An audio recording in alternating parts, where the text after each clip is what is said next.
The voyage started just like any other. The cargo ship SS Cotopaxi is making another journey to Havana, Cuba, to deliver coal. It's November 29, 1925. For Captain Meyer and his crew, leaving Charleston Port, South Carolina, it will be the last trip the ship ever makes. Its route ran through the Bermuda Triangle. 2 days into the trip, the Cotopaxi sent out a distress signal. It had got caught up in a strong tropical storm and turned over on its side. The wind was very strong and there was powerful lightning as well. Rain gradually filled the ship's hold. Then there was a bright white flash, and the ship disappeared without a trace. Later, its wreckage was found in the Gobi Desert, which is in a completely different part of the world. All 32 crew members, including the captain, were missing. Of course, the part about the Gobi Desert is fictional. For one of his movies, Steven Spielberg came up with the idea that the ship was moved there by aliens. Still, in real life, the ship was never found, and its crew really did disappear. It was officially declared missing a month afterward, and nobody could find the wreck. It seems like a classic case of mysterious things going on in the Bermuda Triangle. But most mysteries are solved sooner or later. In 2020, the Cotopaxi was found. A man named Michael Barnett had moved to Florida to study shipwrecks off the coast. One wreck in particular really caught his attention. It was much larger than the others, and the locals called it the Bear Wreck. It was about 40 miles from St. Augustine in northern Florida, but no one had ever managed to identify the rusty hull. So Michael started to do some detective work. He measured the size of the shipwreck and started working through all the information he could find. He researched hundreds of old newspapers, leafed through insurance records, and looked at artifacts found on the wreck. After hundreds of hours of hard work, Michael was sure it was the Cotopaxi. But a few years before, there had been a rumor that the same ship had been found off the coast of Cuba. The Coast Guard found the wreck of a cargo ship about the same size that looked a lot like the one lost in 1925. Michael was sure they were wrong, so he teamed up with some science journalists and kept investigating. Soon they discovered something that seemed to confirm Michael's belief. Divers found brass valves with the letters SV on them in the wreckage of the ship. Michael suggested these initials referred to Scott Valve Manufacturing Company. The headquarters of this company was in Michigan, not far from where the Cotopaxi had been built. The company had probably supplied parts for the Cotopaxi. So the puzzle seemed to be solved. The Bear Wreck was really the missing cargo ship. But Michael still needed to work out why the ship had sunk. Did something mysterious really happen to the Cotopaxi in the Bermuda Triangle? Later, Michael found the testimony of the ship's carpenter among some old papers. The carpenter claimed that the hatches covering the coal on the ship had been in a terrible condition before it sank. Repair work on the covers wasn't finished before the crew got the order to sail to Cuba. So if the hatch covers were still broken during the trip, water could have easily gotten on board. This water probably flooded the hole during the tropical storm. This was the real reason why the Cotopaxi went down. There was really nothing mysterious about it. It was just a mistake made by ordinary people. But this is just one example out of dozens or even hundreds where ships and planes have gone missing in the Bermuda Triangle. We still can't explain some of these incidents. It seems like there really is something weird going on there. One of these strange events happened in 1948. A passenger jet was headed for Miami from San Juan, Puerto Rico. It disappeared in the same area as the Cotopaxi. The 32 people on board vanished without a trace.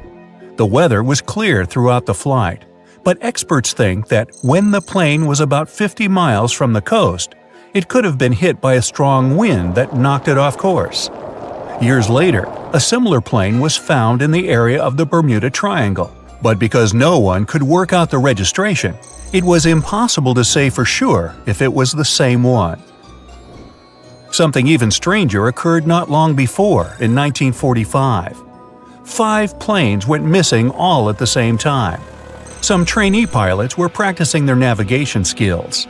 But when they'd finished, it seems they couldn't find their way back home and disappeared. Many people assume they just ran out of fuel. This seems likely, but still, the circumstances were really strange. The trainees were being supervised by an experienced pilot who had 2,500 hours of flight time. He would never have let a group of newbie pilots get that far away from their base. Even now, people still debate what could have happened. Some insist the pilots ran into something supernatural out there in the Bermuda Triangle. But who knows? And here's another freaky thing that happened there which no expert has been able to explain: time travel. In 1970, Bruce Gernon was flying a plane from Andros Island to the Florida coast. When he was at 11,500 feet, a giant cloud appeared in front of him. It kept getting bigger and bigger, and he had no choice but to fly through it. As soon as he did, the plane was surrounded by darkness. It was as if the day had turned to night in a split second. Suddenly, Bruce began to see white flashes of light around him. They were so bright that they lit up the entire sky. But they weren't lightning bolts, although he couldn't really explain what they were. The plane continued through the strange cloud for almost a half an hour. Bruce noticed that the cloud changed shape during this time. The space around the plane turned into a tunnel. Then the tunnel started narrowing. Bruce became really tense as he tried to cope with the plane's controls. All his instruments and navigation equipment were going crazy, and the electronics stopped working. Then, a white light appeared at the end of the tunnel. Just like in the movies, the plane escaped the closing cloud tunnel at the very last second. Everything was fine, but now Bruce found himself in some white fog. He had no idea where he was. Then he managed to contact ground control. He was shocked when he learned that his plane was already in the airspace above Miami. It seemed that something impossible had happened. Bruce was meant to cover a distance of about 250 miles during the flight. This usually took 1.5 hours, but he had managed it in just 47 minutes, almost 2 times faster than normal. When Bruce landed, he went to check the amount of fuel left in the tank. It turned out he'd used up a lot less than the normal amount of fuel as well. Could there be a logical explanation for the time-traveling plane? Well, records show that a large number of sunspots were detected on the surface of the sun that day, and there was a strong solar wind. This could easily have made the electronics and devices on the plane go crazy. But what about the mysterious cloud? The Florida coast is a place where 2 large air currents meet. One has a high pressure and the other is a low pressure one. This causes a lot of storm clouds in the area. But people still debate how Bruce was able to cover the distance so quickly. Some people say that some kind of mysterious dark energy was involved. Others say it was a gravitational anomaly that curves space and time. Others think that Bruce is just a fraud. We still don't know the truth. So, is there really something supernatural about the Bermuda Triangle? Or is it all just coincidences and made-up stories? The truth is that no more planes and ships disappear in the Bermuda Triangle than anywhere else in the world. Thick fog is rising over the ocean as the sun is slowly sinking towards the horizon. It's hard to see further away than a few dozen feet, but that's enough to notice a hulking, skeletal shape in the distance. As your ship approaches the figure, your heart beats faster, and then you make out the details of another vessel, abandoned by the looks of it. Ghost ships do exist, and their mysteries aren't always solved. Take MV Hoita, for example. It was a wooden vessel built in 1931 as a luxury yacht. It had served well to various people over 20 years before it was bought by a Samoan sailor and became a merchant ship. In 1955, though, Hoita's service came to an abrupt and mysterious end. On October 3rd, it set sail for another trading voyage that should have taken no more than 48 hours. Delays happen in the sea, so when Hoita didn't arrive on October 5th as scheduled, there was little worry yet. But then it failed to come on the following day too. There was no distress signal or any other sign of Hoita's presence anywhere between its departure and arrival points. A search and rescue party was dispatched to find the ship, and for 6 days, they were scouting the area of nearly 100,000 square miles. On October 12th, the mission returned to the base empty-handed. Hoyita vanished without a trace. It was only a month later that another merchant ship, Tuvalu, noticed the missing vessel far away from its route, drifting in the open sea and listing heavily. The sailors boarded the ship and found that all of its crew and passengers, 25 people total, were missing, along with all the cargo the vessel had been carrying. The radio was tuned to the International Distress Channel, meaning that the crew had been trying to ask for help, but they couldn't reach anyone because the radio cable had been damaged, limiting the range to 2 miles. The lifeboats were missing as well, indicating that people on board must have left the ship. Unfortunately, they seem to have taken the logbook with them, leaving the rescue team clueless as to what had happened. Even today, the mystery of MV Hoyita hasn't been solved yet. No one knows where the crew and passengers had gone and what had caused them to leave. SV Carol A. Deering wasn't a ghost ship in the usual sense of the word. There are no sightings of it in the open sea. Instead, it was found on the shore, but the circumstances of it running aground are a puzzle shrouded in mystery. Carol A. Deering was built in 1919 in Maine, and it was a large vessel made for commercial voyages.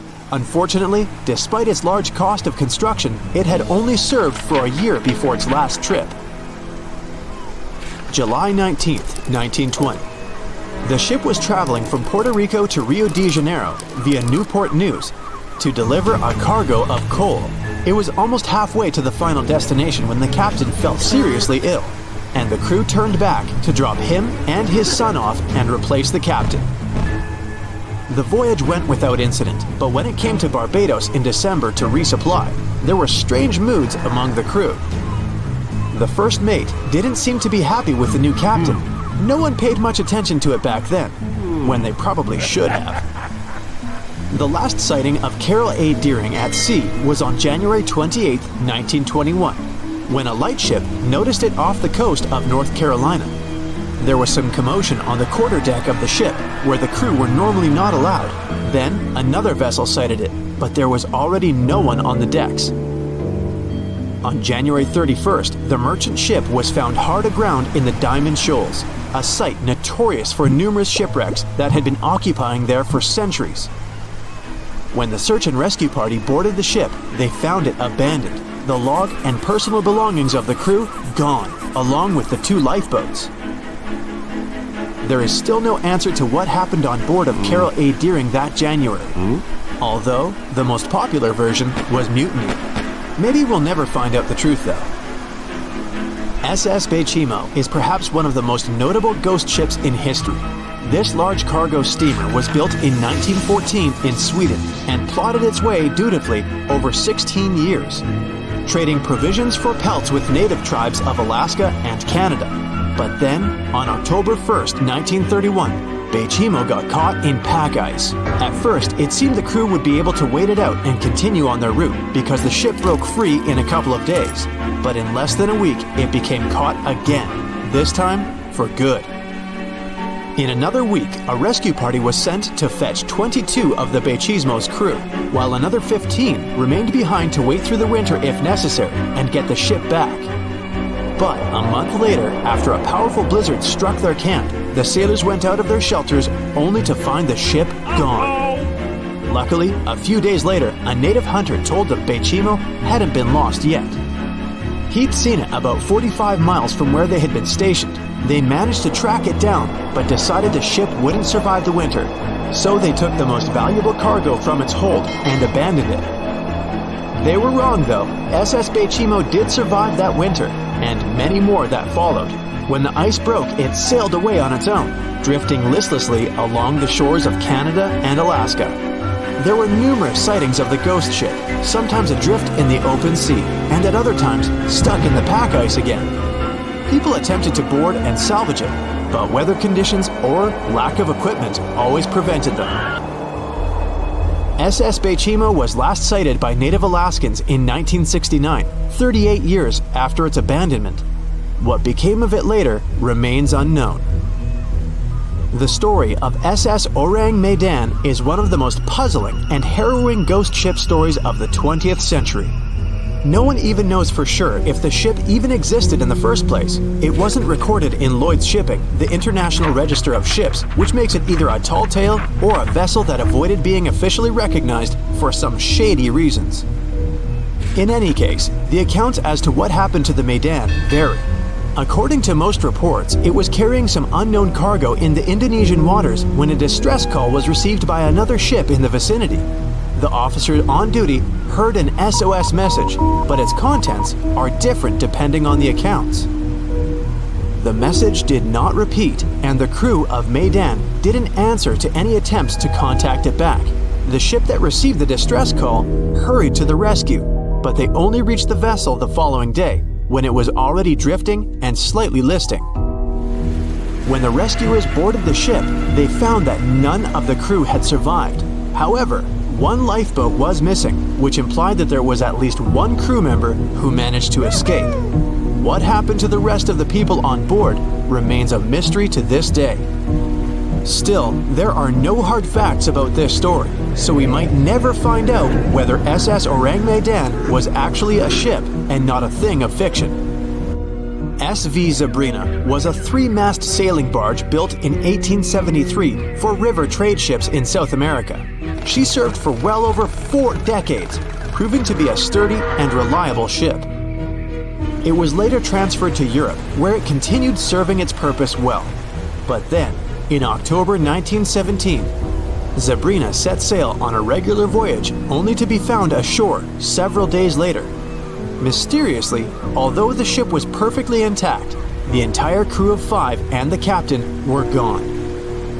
There is no direct evidence or hard facts as to what really happened that day. The most convincing theory is that the crew were washed away from the deck because of an underwater explosion. And then the ship sailed ahead without them, but the truth, as always, remains unknown. The moon shines brightly and illuminates the black water of the ocean. Thick fog descends on it in ominous silence. Then, it's suddenly broken by the creaking of wooden boards, followed by a rippling of the waves. Through the fog, you see the outline of an old, large ship. Its hull is rusty, and a strange cold is coming from it. But the most unsettling thing is that there's no one on the deck. The ship sails without a crew. No, this isn't a mythical Flying Dutchman, but a very real ghost ship. September 2nd, 2019. The British Royal Navy's ice patrol ship, called the HMS Protector, sails through the calm waters of the Atlantic Ocean. The time is 11 p.m. Some of the ship's crew are on deck, while others are sleeping in their cabins. The captain steers the ship and looks straight at the horizon. The sky is lit up by an orange twilight, and clouds float in the distance. Suddenly, against this beautiful landscape, one of the sailors notices the black silhouette of an unknown ship. The captain slows down and steers the ship a little closer to the mysterious vessel. This is an old cargo ship, 250 feet long. Attempts to contact the crew members lead to nothing. It seems the unknown boat is floating in the ocean by itself. There's no one on board, at least, no one alive. The deck of the ship creaks from rocking on the waves. The sun sinks below the horizon, and it gets dark. The ship looks terrifying. British sailors don't dare to climb on that strange deck. They take a photo, post it on the internet, and sail away. Many people on the internet will assume the sailors met a real ghost ship. 5 months later, we're in the village of Ballycotton in County Cork, Ireland. A local leaves the house early in the morning to go for a daily run. Music in his headphones, fresh cool air, and a scenic route are ideal conditions for a good workout.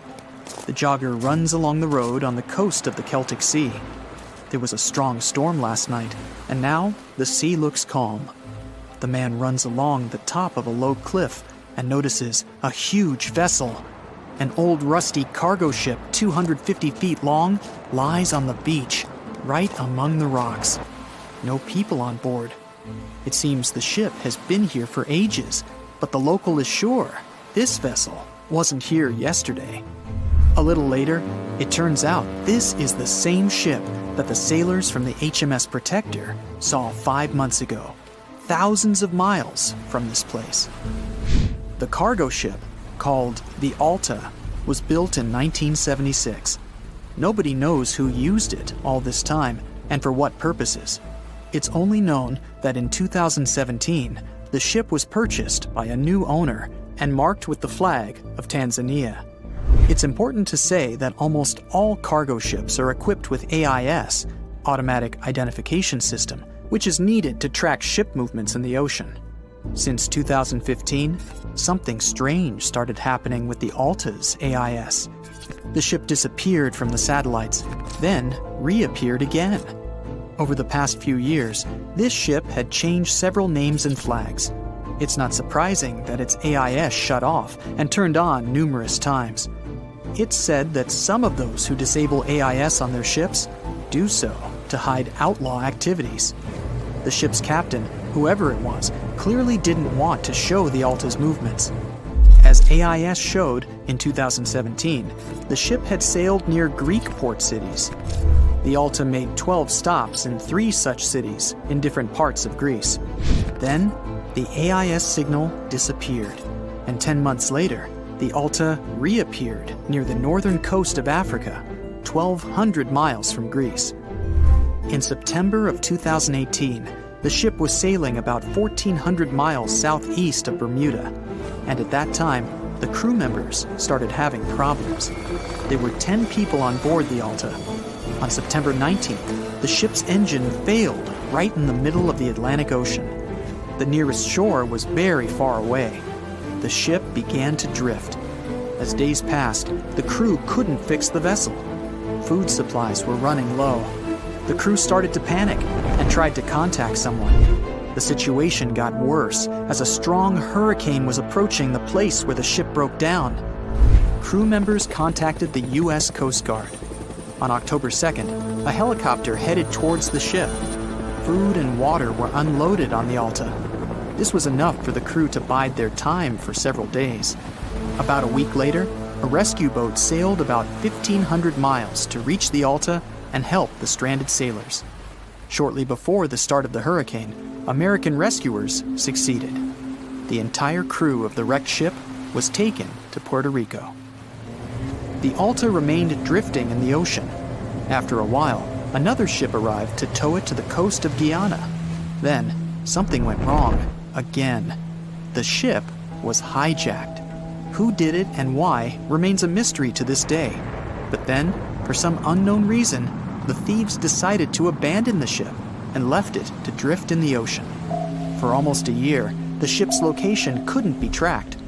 Then, in September 2019, the vessel was found by the British Royal Navy. How the Alta was able to cover the distance across the Atlantic and wash up on the coast of Ireland is unknown. An investigation has been launched in Ireland. It's necessary to identify the owner of the vessel and find a responsible person to take on the task of towing it. But no one has since been found. Once, an unknown person called the Irish authorities and introduced themselves as the owner of the ship, but didn't provide any evidence. Several barrels of oil were found on board the Alta. To dismantle the ship, the Irish authorities will need to spend about 10 million euros. Local residents are annoyed by the wreck too. Corroding metal is bad for the environment, and kids have already snuck on board and posted a video on the internet from inside the abandoned ship. The further fate of the Alta remains unresolved. It's still lying there. That ship sailed in the ocean for just 2 years. Now imagine if some other managed to drift for 38. In all that time, no one could catch this ship, and people still seek it. That vessel is called the SS Bechimo. It was a merchant ship owned by a Canadian trading company. In 1931, the ship got stuck in ice off the coast of Alaska. A strong snowstorm began. The team waited a week for it to end, but the storm only intensified. One day, the weather improved a bit, and part of the team was evacuated to the nearest city. Another part of the crew with the captain set up camp near the ship. The storm started again and didn't stop for a long time. The blizzard was so heavy that the ship's captain couldn't see beyond his arm's reach. Finally, when the storm was over, the captain saw that the ship simply vanished. He decided the Bechimo sank during the storm. A week later, the ship was found, drifting near the place where it was lost. The hull of the ship was damaged so badly that it was unsafe to sail on it. The captain decided to abandon the ship. However, it didn't sink. For the next 38 years, it was drifting at various points along the Alaskan coast. Several times, people climbed on the ship, including native Alaskan residents and a group of researchers. Attempts to save the vessel from the sea ended in failure. The salvage operations were hampered by drifting ice and bad weather. The last time it was seen was in 1969. The ship was frozen and blocked by the ice. In 2006, the government created a special project to find the Bechimo. However, in all these years, the ship still hasn't been found. Its fate is unknown. It's likely that the ship has finally found peace and is now lying on the seabed of the Chukchi Sea. Can we estimate how many ships and airplanes were lost in the Bermuda Triangle? Have their disappearances resulted from human error or weather phenomena? Let's try to find out. We have a curious story of the SS Cotopaxi. This ship vanished in 1925, traveling from Charleston, South Carolina to Havana, Cuba. It never reached its destination. Years later, in the 1980s, a wreck was found 40 miles off St. Augustine, Florida. Since specialists could not precisely determine what and where it came from, they nicknamed it Bear Wreck. It took many additional years of work, done mainly by marine biologists, to identify that this ship was indeed the missing SS Cotopaxi. This was confirmed in January 2020. How did the ship just reappear? And how did it get there, since this mysterious shipwreck isn't even in the Bermuda Triangle? Now, let's see who came up with this term, Bermuda Triangle. Can you actually pinpoint the triangle on a map? No, it's not an officially recognized location either. The Bermuda Triangle does not appear on any world map. Nobody has agreed on its exact boundaries. There are only assumptions with approximations of the entire area, ranging between 500,000 and 1.5 million square miles. By all approximations, the region has a vaguely triangular shape. In 1964, an American author named Vincent Hayes Gaddis first came up with the idea when writing an article for Argosy magazine. He used the Bermuda Triangle to describe a triangular region that has destroyed hundreds of ships and planes without a trace. It is pretty hard to get the number of lost ships and planes because some ships and aircraft have gone missing without leaving a trace. Their wreckage in the region has not been recovered, but the recorded stories should help us. Legends about the Bermuda Triangle date back to the 15th century, like that of the Italian explorer Christopher Columbus. When sailing through the Atlantic waters, he passed by this location in the late 1400s. In what we now know as the Bermuda Triangle, he saw a huge flame that seemed to just crash into the ocean. Later, he saw an unusual light flashing in the distance at the exact location. Like many other sailors since then, his compass had severe malfunctions. Flight 19, a Navy plane on a routine schedule back in 1945, also started the Bermuda Triangle legend. It was commanded by Lieutenant Charles Taylor, and it's recorded that he just got lost in the triangle for no reason. Since pilots had no GPS back then, they had to trust their compasses and keep track of how long they'd been flying in a specific direction and their speed. Shortly after completing the task, both of the compasses on board stopped working correctly. Records found after the plane's disappearance also indicate that Taylor didn't have a watch on that particular day. The initial report stated that pilot error was to blame for this unfortunate event. However, Because people weren't satisfied with this outcome, it was changed to causes or reasons unknown after several reviews. One surviving pilot named Bruce Guerin suggested he went through an electronic fog while passing above the triangle, making him travel through time. In 1970, when this incident happened, he was flying his aircraft when it was surrounded by two huge clouds that formed a whirlpool and spiraled. Like many others before him, he noticed that his navigation devices were malfunctioning. When he eventually made it out of those clouds, he discovered that his flight had only taken 35 minutes. It should have taken 75 in total. Since he had no other reasonable explanation for what he went through, he believed he must have been pushed forward in time. It's not only strange-looking clouds that have been seen above the Bermuda Triangle. In 2014, a pilot recalled almost colliding with a flying object that he could not identify whatsoever. Some of these strange encounters were even caught on tape. It's the case of an early 2015 flight whose passengers noticed a curious object just floating over the ocean.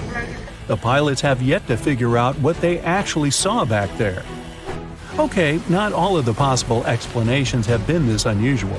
Oceanographers, for example, have also tried to explain why ships disappear around here. So they recently came back to one of their old theories: rogue waves. These are immense walls of water that just pop up suddenly. If multiple such waves rise simultaneously, they overlap like a wave sandwich. If one single wave can reach over 30 feet tall and happen simultaneously, it can create a rogue wave that can surpass 100 feet high. These types of waves can quickly overtake even the biggest of ships. Meteorologists came up with their own explanation too: hexagonal clouds.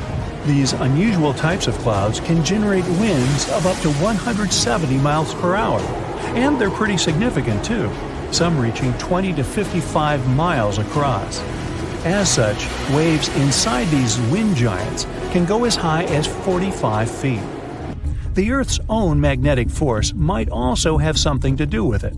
Within the Bermuda Triangle, compasses point to true north, the geographic North Pole, rather than magnetic north, the shifting magnetic North Pole. Some have even explained that since these two perfectly overlap in the Bermuda Triangle, it can cause a magnetic phenomenon that could make navigational devices malfunction. It's called the agonic line.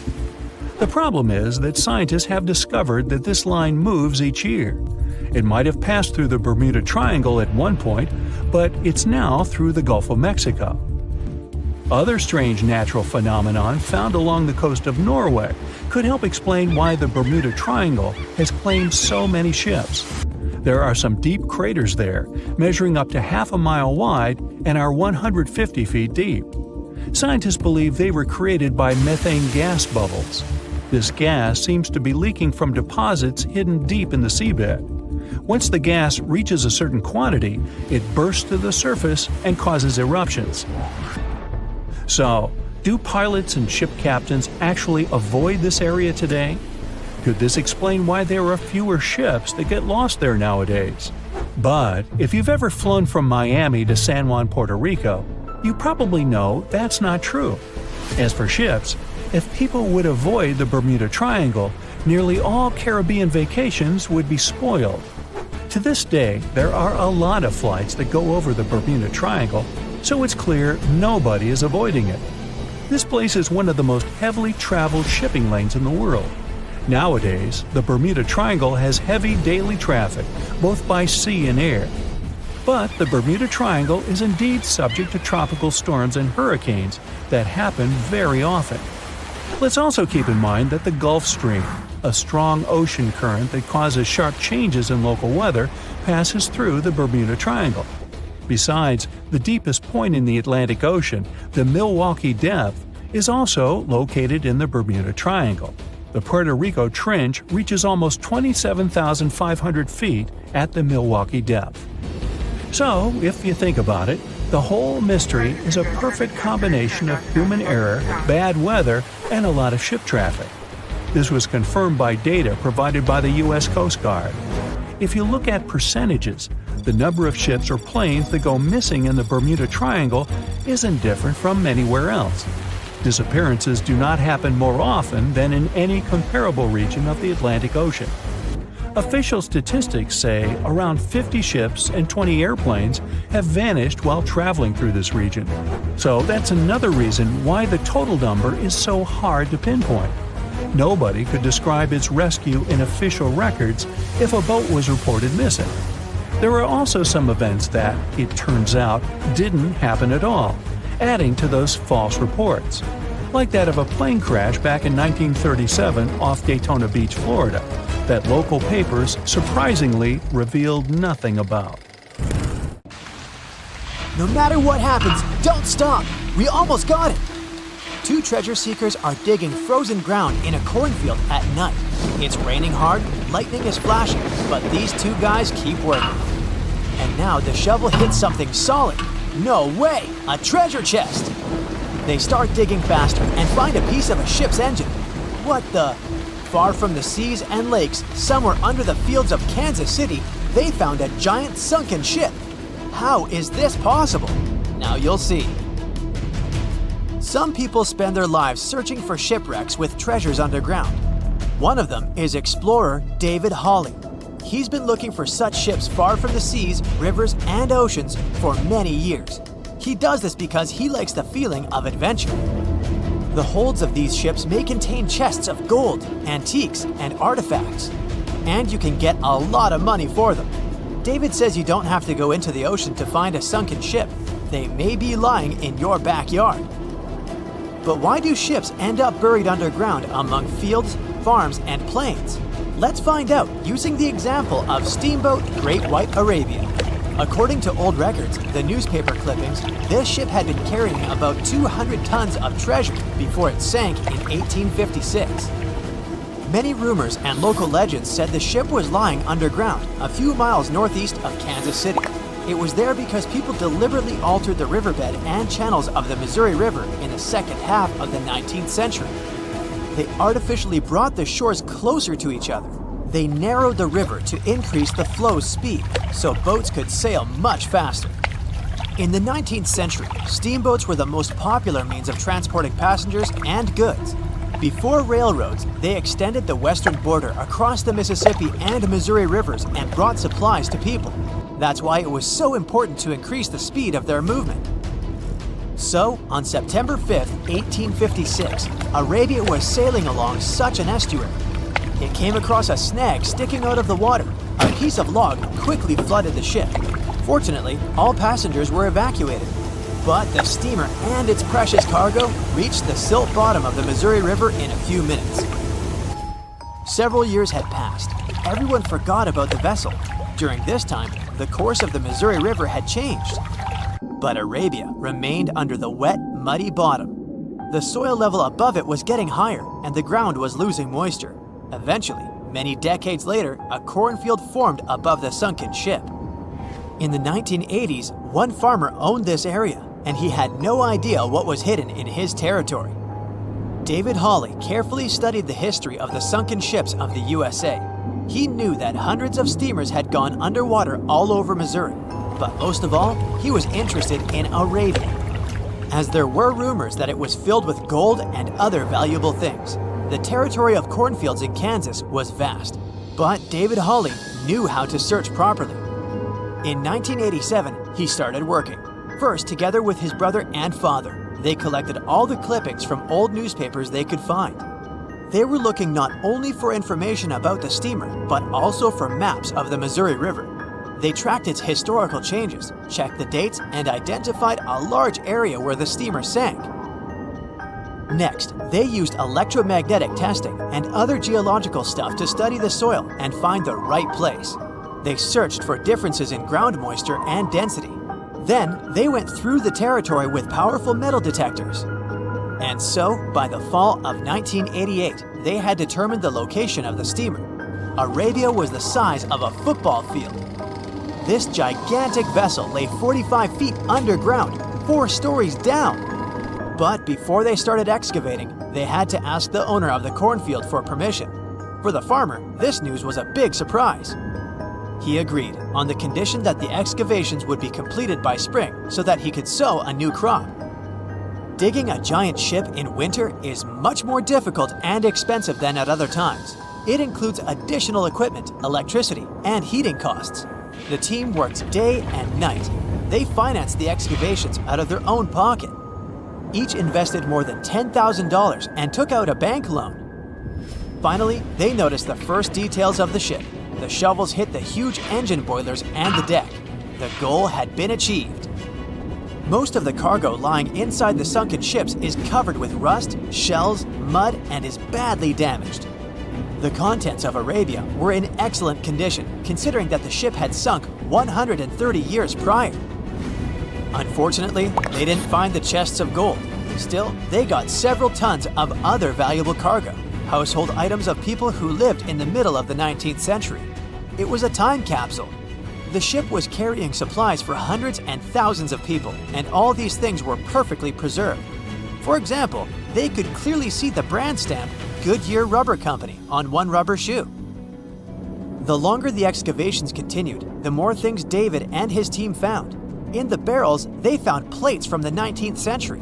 They were intact and usable. Also, there were clean clothes, thousands of pairs of shoes, harpoons, frying pans, and umbrellas. The ship was carrying cargo to supply about 16 small towns. Yes, it's not gold, but such artifacts are also precious. The contents of the ship could be worth millions. However, the crew wasn't going to sell these things. They made a museum on the site of a former fruit market in Kansas City. If you go there, you will immediately feel like you're in a department store of the 19th century. There are thousands of items in good condition. Even the matches here are dry enough to light up. It took David many years to present the entire collection from the steamship. He values each of the items and doesn't want to sell them. Anyone can come here, pay for a ticket, and find themselves in the past. Who knows, maybe there's an old ship hidden in your backyard too. Geologists found an older vessel in the hot desert of Namibia in 2008. This ship sailed back in the days when pirates scared sailors on the seas, and now it's inside a dried-up lagoon. The ship sailed from Lisbon in 1533 and disappeared with the crew near a small diamond mining town. After almost 500 years, the hull had been badly damaged. Only the carcass of the ship remained, but the treasure hidden inside the vessel stayed intact. They carefully studied the boat for a long time, trying not to ruin anything. And then, 5 days later, they found a big old chest in the hold. Carefully opening it, they found gold coins there. Thus, the cost of the ship was estimated at about $10 million. The exact cause of the shipwreck is unknown, but experts believe the ship was destroyed by heavy cargo and bad weather. It went to the bottom of a lagoon that later became a desert. Some find an airplane in their backyard, others discover a ship, and one man found a passage to an ancient secret city in his house. This happened in Turkey in 1963. The owners of the building decided to make repairs. He went to his basement and knocked down the wall to turn this place into a living room. And so, behind one wall, he found a tunnel leading underground. The man thought it was some kind of a secret chamber. He went down there and realized it was something much more than that. It was an ancient city 18 floors deep. People built it in the years 780 to 1180 as a refuge from weather disasters and the invasion of enemies. This place also includes many underground tunnels that stretch for several miles in different directions. People could get to the town from different points using secret passages leading to these roads. The city can accommodate about 20,000 residents, livestock, and tons of food supplies. Archaeologists have also found a chapel, schools, stables, and public kitchens there.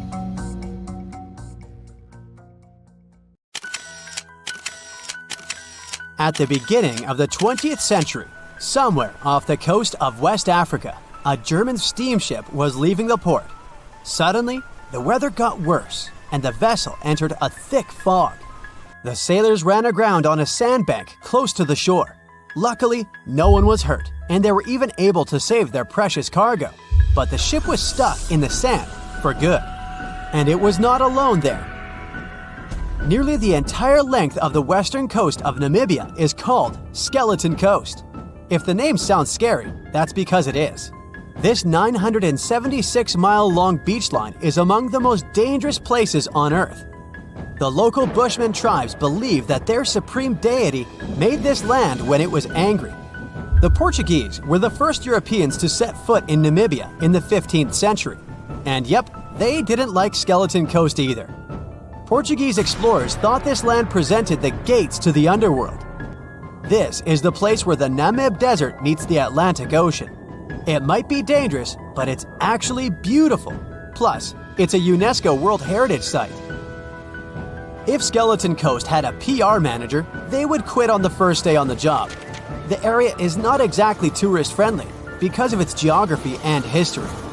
Beneath the sand and the waves, there is a secret ocean currently lurking for unsuspecting sailors. It's called Benguela Current. It flows towards the north along the coast of southern Africa.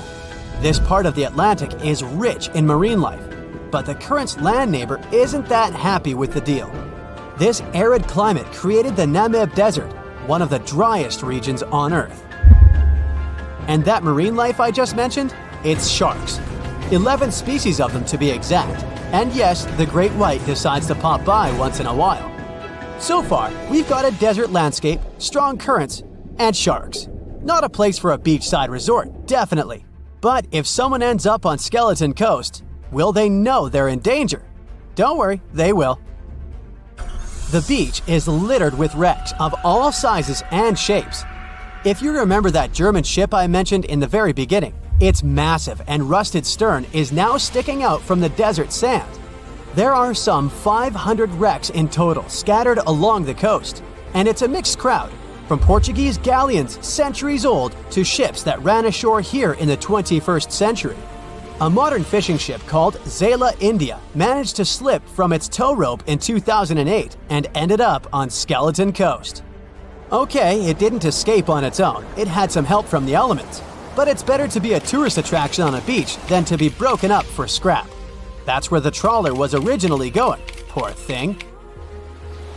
Skeleton Coast's most famous inhabitant, to call it such a place, is the wreck of the Dunedin Star. The British cargo liner ran aground here in 1942. The massive rescue operation that followed reveals why it's so dangerous for sailors to end up here. The rescuers managed to save all of the crew and passengers, but at a heavy price. An aircraft and a tugboat were lost in the process. It took the last of the rescuers a full 2 months to return home to Cape Town. Why, you might wonder? One look at the map of the region reveals the reason. It's an endless sea of yellow, which is the sand. There are so few roads here, so Skeleton Coast is hard to reach by land. There are also legal obstacles. You need a special permit to drive into the area. But the skeletons in the name of the area don't only refer to ships, they also stand for animal bones. Most of these belong to whales and seals. Many animals have adapted to the area, so lions and hyenas roam the coastline in search of a meal. Yeah, now there are hungry lions as well, as if those sharks weren't enough. Other animals with a temporary residence on Skeleton Coast include elephants, cheetahs, leopards, and giraffes. In 1971, the Namibian authorities established a national park here, but except for surfers, after an adrenaline rush, they don't get many visitors. You can understand why. The Namib Desert is the oldest desert in the world, and it's not very tourist-friendly either. Those who travel to the region should pack sunscreen and a warm winter jacket. A weird combo, right?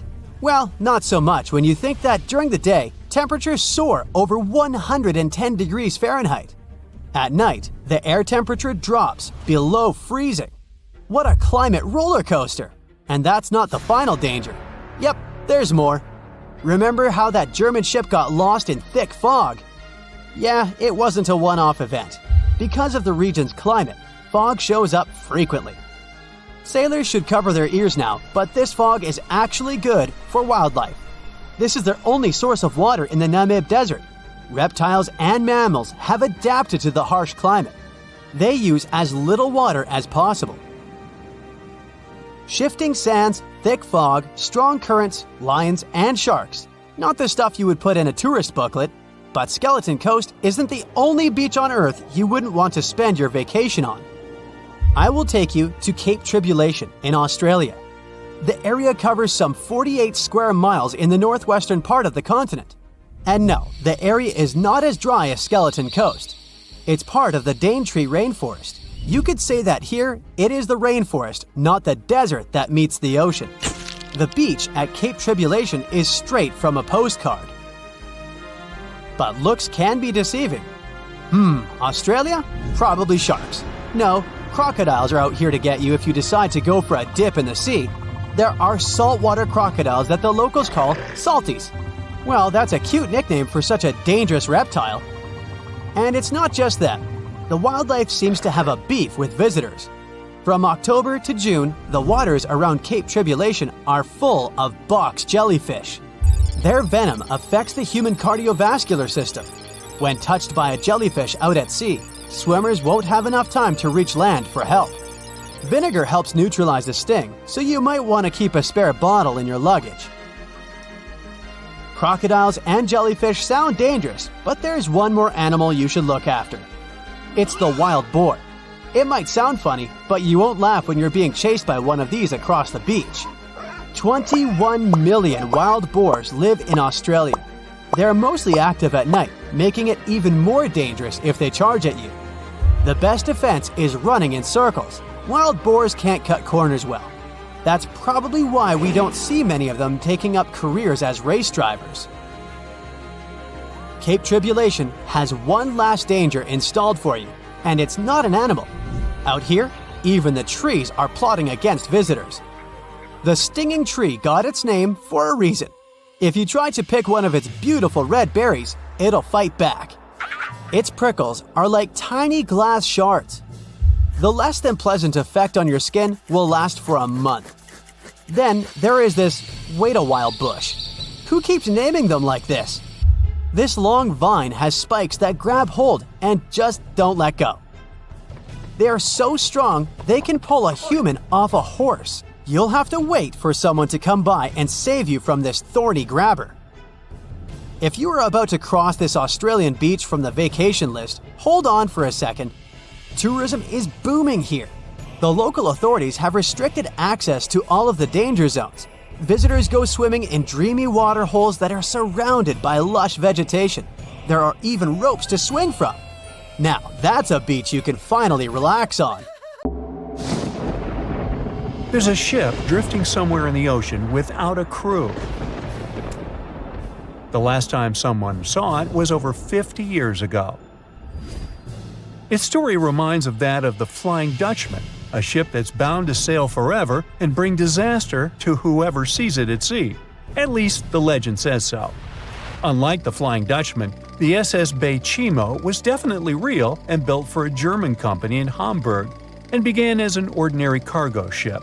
It was trading supplies between Hamburg and Sweden in the Baltic Sea starting from 1914. It had a strong steam engine and a hull made of steel. A few years later, it became British property. Then, in the 1920s, a Canadian company purchased it for around $18,000, a huge amount of money back then. The new owner, the Hudson's Bay Company, was actively using the ship for several years. They would often send it on voyages from its home port in Scotland to Siberia, Alaska, the Yukon, and the Northwest Territories. It also passed through the Panama Canal and even the Suez Canal, with fur pelts for sale on board. Sometimes it would also transport passengers. It had completed 9 successful voyages before this strip of good luck came to an end. Starting from the 1930s, SS Bay Chimo would have trouble with ice and storms. When it first got trapped in ice in October of 1931, some of the crew managed to escape to Alaska. 15 of 22 sailors decided to stay with their vessel and try to save it. They had furs and other valuable cargo worth around $58,000 aboard. The company sent them supplies to survive the winter. They set camp near the ship out of the hatches, tarpaulins, and other materials, and offloaded the cargo. At the end of November, a blizzard rushed through the area, and it seemed like it had taken the ship with it. The ice platform had survived, but the ship broke free. Some of the crew members were sure it had sunk, but soon after, they heard from one of the locals who had spotted their ship around 45 miles away from their camp. The crew moved on with their lives, and the ship started its journey as a runaway vessel. People would spot SS Bechimo once a year or so, all the way until 1965. It was mostly spotted off the coast of Alaska. A man going to Nome with his sled dog, along with prospectors, explorers, and treasure hunters, all claimed to have seen SS Bechimo. Someone tried to board it and take it to port, but ended up stranded on it for days because of horrible weather. Others got luckier and managed to take a whaleboat, some furniture, and other valuables from the vessel. Those who got close to the ship saw that it was damaged and missing the propeller. Still, it stayed afloat without a crew for at least 38 years and became the longest sailing ghost ship in history. In 2006, the Alaskan authorities started a project to solve the mystery of this ghost ship of the Arctic and finally find SS Bechimo, either still above or below the water. So far, the project has not been a success. SS Bechimo remains one of the estimated 4,000 ships that have disappeared off Alaskan shores. If the legend of the 17th century isn't lying, this ghost ship could be sailing somewhere along the Flying Dutchman. It belonged to the Dutch East India Company. Its captain managed to do the impossible for that time and sailed from Holland to Indonesia in only 3 months. They said he was flying over the sea, and some evil tongues explained that he had made a deal with evil forces to achieve that. Once the ship was sailing back home, its captain and crew disappeared without a trace. There are many versions of what happened to it. One of the first ones said it had tried to enter port at the Cape of Good Hope, got in a terrible storm, and sank as there was no captain to save it. Another legend says the captain had refused to obey the skies to let the ship sink during the storm. A scary life form then struck the boat and the crew, and it was condemned to forever wander without rest. Many sailors claim to have spotted the Wandering Dutchman. The Duke of York, who was to become King of England, mentioned having seen it in Australian waters. Right after spotting the ship, the man who saw it first fell from the top of the mast and didn't survive. There were more encounters with this legendary ship up to the middle of the 20th century. Ships would nearly collide with it as the Flying Dutchman jumped out of the blue. Scientists have a more logical explanation for this mystery: Fata Morgana, not to be confused with Hakuna Matata. Now, when you're out at sea on a hot day and the air is all wavy, it feels like when you look at the road on a scorching summer day. That's because of something called atmospheric refraction. When light passes through different layers of air with different temperatures and densities, it bends and twists. Sometimes, under certain conditions, this bending of light can create really bizarre optical illusions over the ocean, like sightings of the Flying Dutchman. The Fata Morgana phenomenon can make distant objects appear distorted, stretched, or even lifted above the horizon. So you can see a ship far away, but because of the way the light is bending, it will look like it's floating above the water or even disappearing and reappearing. A Fata Morgana is most commonly seen in polar regions, especially over large sheets of ice that have a uniform low temperature. But you can see it anywhere, even in deserts and over lakes on hot days. The first stories about ghost ships go all the way back to ancient Greek and Roman mythology. One of the most famous ghost ships in history is the Mary Celeste. This brigantine was traveling from New York City to Genoa and was fully stocked with provisions, but missing a crew when it was discovered in the Atlantic Ocean in 1872. The crew's personal belongings were also there, completely undisturbed. The final entry in her log was made 10 days earlier. We still don't know what happened to its crew, and the ship has inspired many spooky stories and legends. The Lady Lovibond was another legendary schooner that is believed to have been wrecked off the coast of Kent in the middle of the 18th century.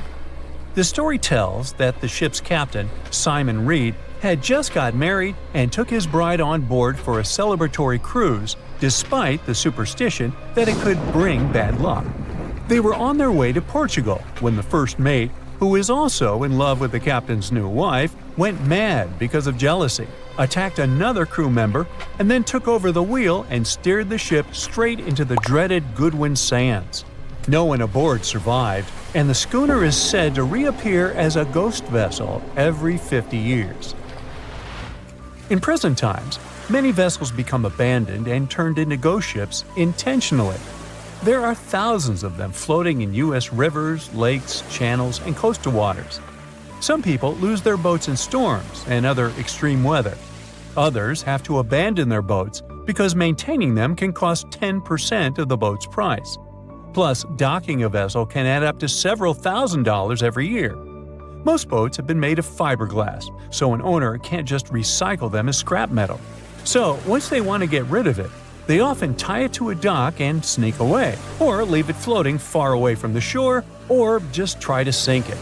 When ghost ships sink in shallow waters, they can cause damage to coral reefs, mangroves, marshlands, oyster habitats, and wetlands. Plus, they can collide with unsuspecting regular ships and cause real trouble. So, don't do that. Enough said. Strange things occur in the cold waters of Antarctica. One of these things happened to a ship called Jenny. It was a small schooner whose history began in 1822. The boat and its crew set sail and disappeared a year later. For 18 years, the ship was considered sunk. People forgot about it, but in 1840, the vessel reminded the world of itself. That year, the whaling ship Hope sailed through the Drake Channel in Antarctica. The crew members noticed a ship among icebergs.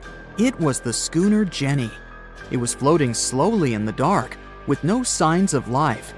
The captain of the Hope, Mr. Brighton, gave the order to approach the mysterious vessel. They thought it was some creepy ghost ship, but as they came closer, they noticed crew members on the deck. The sailors of the Hope called out to them, but received no answer. This time, it became clear that something terrible had happened to the Jenny.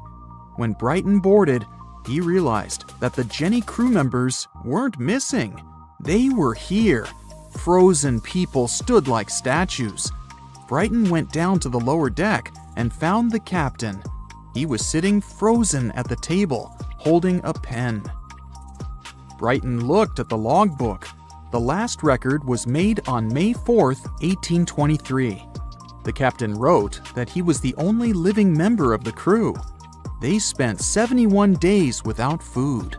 It seemed that the ship got lost in the sea because its captain went off course or sailed into an iceberg, but no one knew for sure. After that, nobody ever saw the Jenny again. According to rumors, the crew of the Hope abandoned the frozen ship and left it to drift in the cold waters.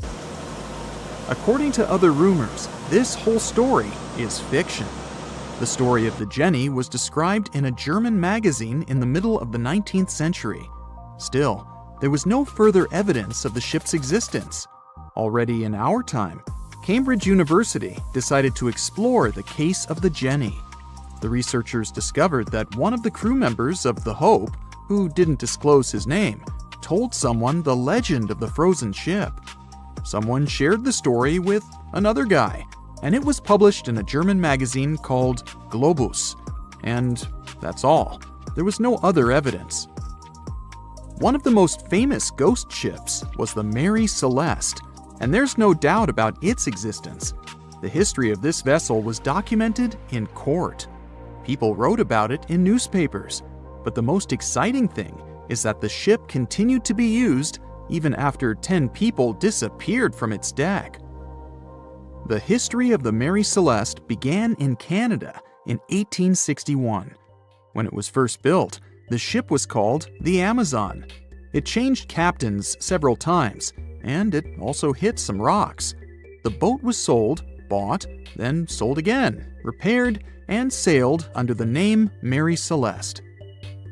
In 1872, it had a new captain, Benjamin Briggs. He was a decent, brave man with a lot of experience in navigation. He had a beloved wife, a daughter, and a son. When he went on his last voyage, he took his wife and daughter with him, and his son stayed in America. In November of 1872, the Mary Celeste sailed from the port in New York with 10 people on board and disappeared. 8 days later, another ship, the Dei Gratia, also left New York and followed the same route. Dei Gratia's captain, David Morehouse, noticed the Mary Celeste and immediately realized something was wrong. The ship was moving too freely, as if no one was controlling it. The captain tried to contact the crew members, but no one answered him. Then, together with other sailors, he climbed aboard the Mary Celeste. The ship was in good condition. There was no damage. The hold was slightly filled with water, but it could be easily pumped out. Everything seemed fine, but one lifeboat was missing. The crew members' valuables were in their cabins. The cargo was in the hold. The supplies of water and food were untouched. Judging by the records in the logbook, the ship was caught in a storm, but it was not too strong. Other ships also sailed through this storm, but nothing bad happened to them. The last record was dated November 25th, and it claimed that everything was fine. The sails of the Mary Celeste were slightly damaged, but perhaps it happened after the crew had disappeared. The whole ship was in excellent condition, but what made the people leave it? Part of the crew of the Dei Gratia stayed on board the Mary Celeste to bring it to dry land. Everything went well. They delivered the ship to the closest port. Next, the captain of the Dei Gratia appeared before the court and told about what had happened. However, the prosecutor and the judge didn't want to believe in the story of the Mary Celeste.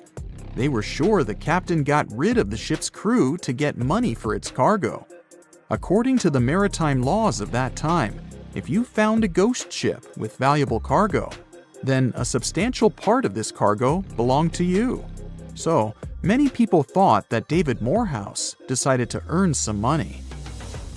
This version seemed to be more valid than the one about the mysterious disappearance of 10 people. Fortunately, no one accused the captain of committing a crime. They thanked him for his service and gave him a monetary reward. However, his reputation was damaged, which greatly affected his career, as many believed he attacked the crew of the Mary Celeste. But even after this terrible case, trial, and investigation, the story was not over. The Mary Celeste was still an expensive and efficient vessel. It sailed several times, but then one captain crashed it into the reefs to get insurance. The court revealed this deception and accused the captain of intentional property damage. The story of the Mary Celeste became famous all over the world. People began to build their theories, realistic and not. Someone believed the ship had sailed through the Bermuda Triangle, but this version was quickly refuted, as the route of the Mary Celeste passed thousands of miles away from the Bermuda region. Did the Kraken or another giant monster attack the ship? Nope.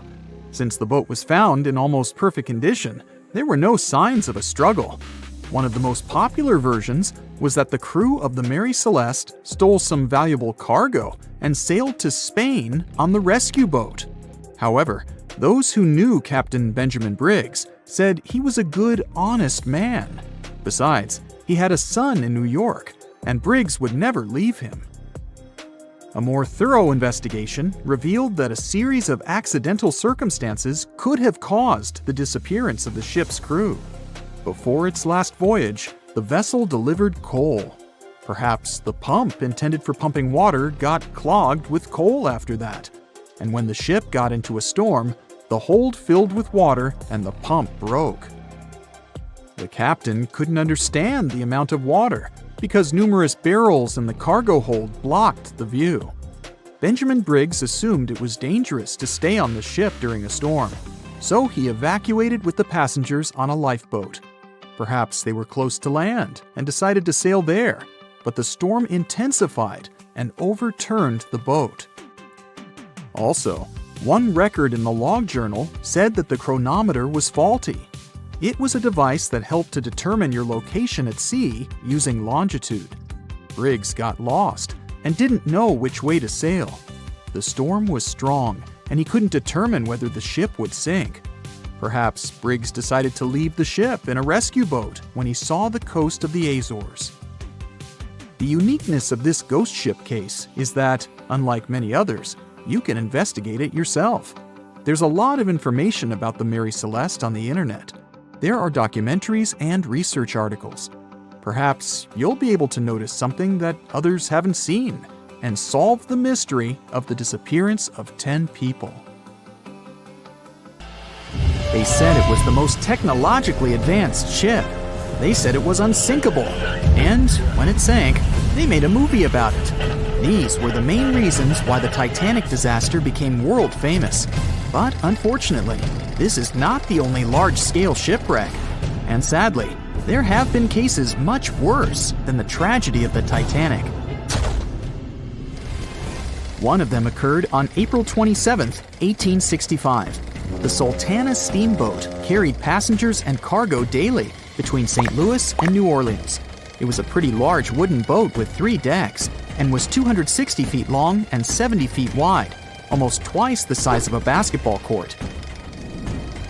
The ship could carry about 350 passengers, but on that unfortunate day, more than 2,000 people were on it. On April 23rd, she was making a routine voyage from New Orleans when it broke down. Something was wrong with the boiler, so the vessel docked in Vicksburg for repairs.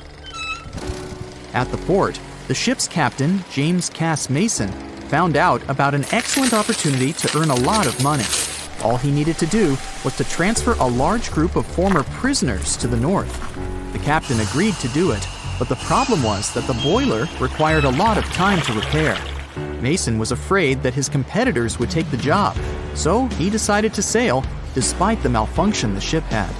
He patched up the holes in the boiler instead of a big repair and invited all the ex-prisoners on board. So, there was a broken boiler, an excess number of passengers, a lack of lifeboats, and not the best river conditions. Also, the captain refused to send the ex-prisoners to the hold, so they were all with ordinary passengers. There were strong chances for a shipwreck, but the greedy desire to earn more money was stronger. The Sultana went on a voyage and sailed up the river for 2 days. At this time, one of the biggest Mississippi floods in history began. The river overflowed its shores because of the flood, with the water level rising several feet. All the trees on the shore disappeared, and only the tops were sticking out of the water. The ship sailed opposite this powerful current, making the boiler work too hard. On the evening of April 26th, the Sultana arrived in Memphis, Tennessee, and they loaded even more, 120 tons of sugar and 200 passengers. She got incredibly heavy. Around midnight, the ship continued its dangerous journey. The captain sailed to barges to load a shipment of coal. At 1 a.m., the vessel left the barge. At 2 a.m., the broken boiler, unable to withstand the load, suddenly exploded. The Sultana was just 7 miles north of Memphis. Few people survived that day. The problem was that passengers trying to escape from the fire jumped into a cold river with a strong current.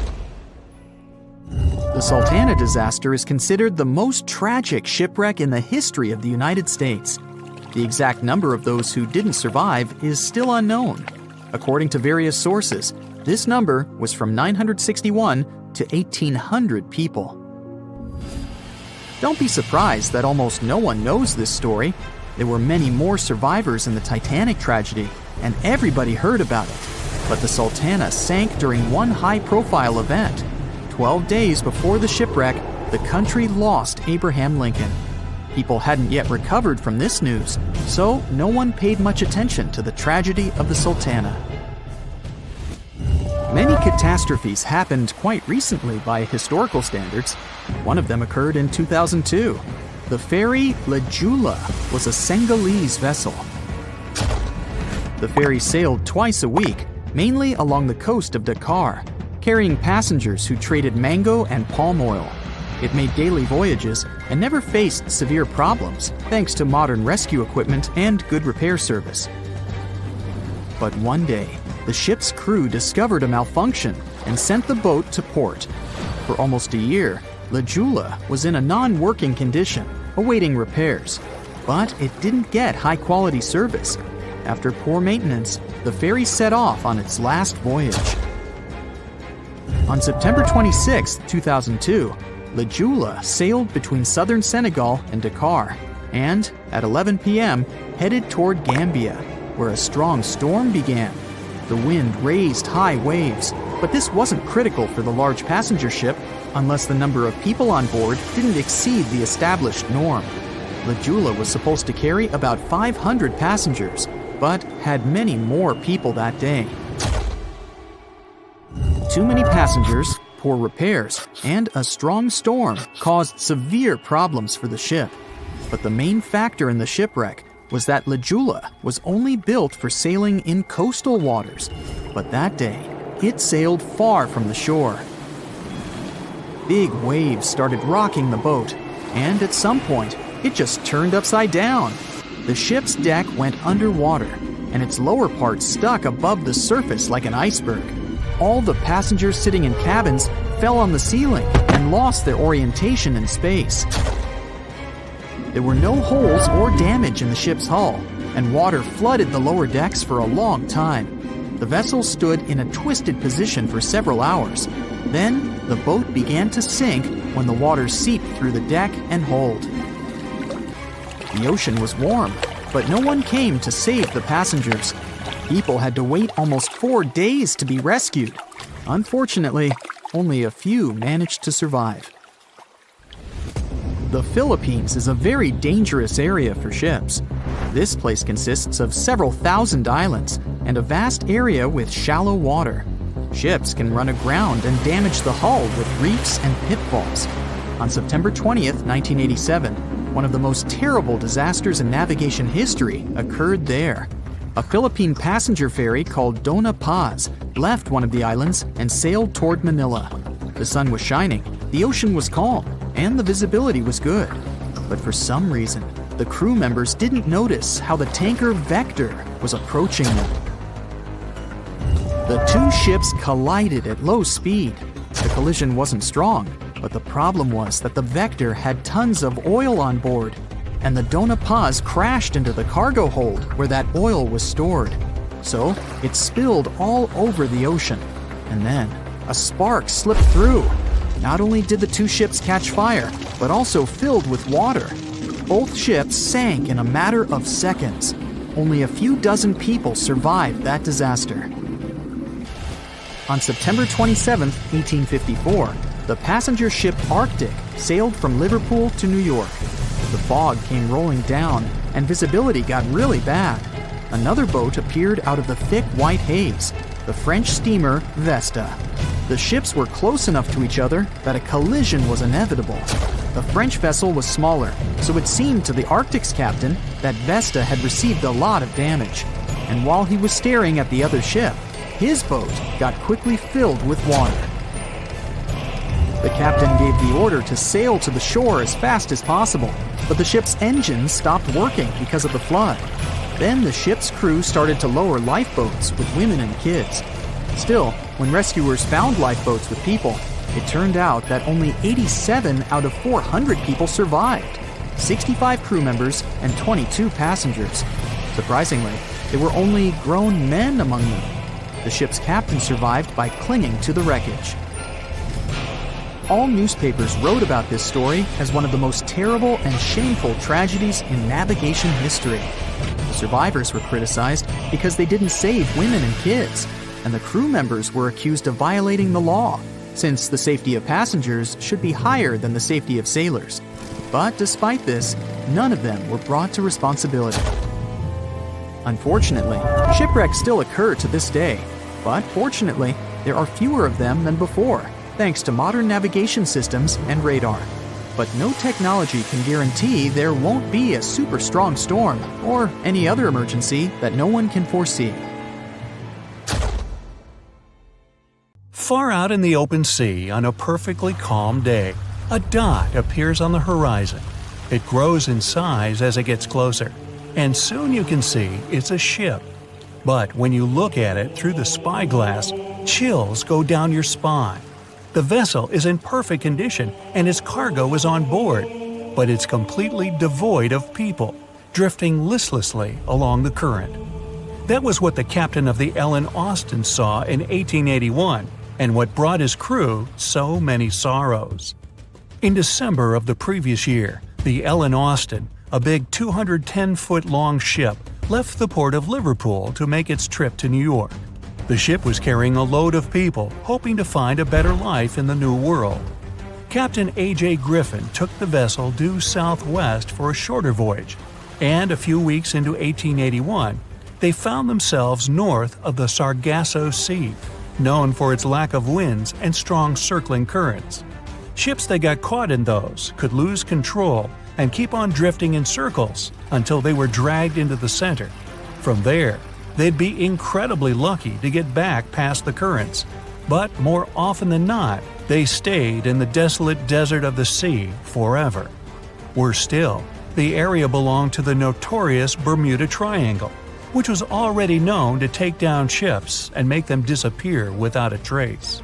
The ship's crew were nervous, afraid of being in such a dangerous area so close to a sea that could bring them to a standstill. And ominously, some of the Sargasso Sea's calm must have escaped it, because the Ellen Austin lost its speed one day and fell adrift without the winds. It was fine, though. They had ample provisions and were still on schedule. Captain Griffin was walking around his ship, giving orders in a voice full of calm authority, and both his crew and passengers trusted him completely. But then, the lookout shouted from above that a ship was in sight. And indeed, when the captain looked in the direction the man was pointing, he saw a small schooner moving slowly into view and towards the Ellen Austin. As it came closer, it became apparent that the way the strange vessel moved wasn't right. The captain frowned and examined it through his spyglass. The schooner was untouched, but eerily silent. There wasn't a single soul on board. Derelict ships weren't that rare in the Atlantic at the time, but neither were pirates. Captain Griffin decided to wait and watch. After 2 days, the schooner was as quiet as always, and Captain finally thought it was fine to move in. He took a small team of sailors and boarded the stranded ship. There was nobody there indeed, but luck seemed to be on Griffin's side. The precious cargo of mahogany wood was still in the holds. The captain returned to the Ellen Austin and ordered his select men to take the smaller ship along to New York. The crew's spirits arose with the prospect of riches awaiting them upon arrival. When the winds blew strong again, the Ellen Austin continued its voyage, with the unnamed vessel tagging along. But after a couple of days, the ships were caught in a powerful storm and got separated. The wind, rain, and waves beat them for several days in a row. When the weather finally cleared, Captain Griffin ordered to find the schooner. They searched for another day until they finally found it adrift, way off the course. Griffin hailed his men on board the smaller ship, but no one answered. A party of sailors went to investigate and returned with their faces white with fear. The whole prize crew went missing in the storm. The captain wasn't one to lose such a valuable find, though, and ordered another team to take control of the schooner. Reluctantly, the sailors obeyed, and the two ships continued their voyage. They agreed to stay as close as possible to one another and ring their bells at set intervals at night to let each other know they were fine. Several nights went all right, with bells ringing reassuringly every hour. But one day, a thick blanket of fog fell on the sea and almost completely blocked their vision. The ships went on regardless and started sounding their bells earlier. When night came, the fog was still there, but the bells were the sound of life. Until they stopped. Captain Griffin rang the bell once, then twice. No answer.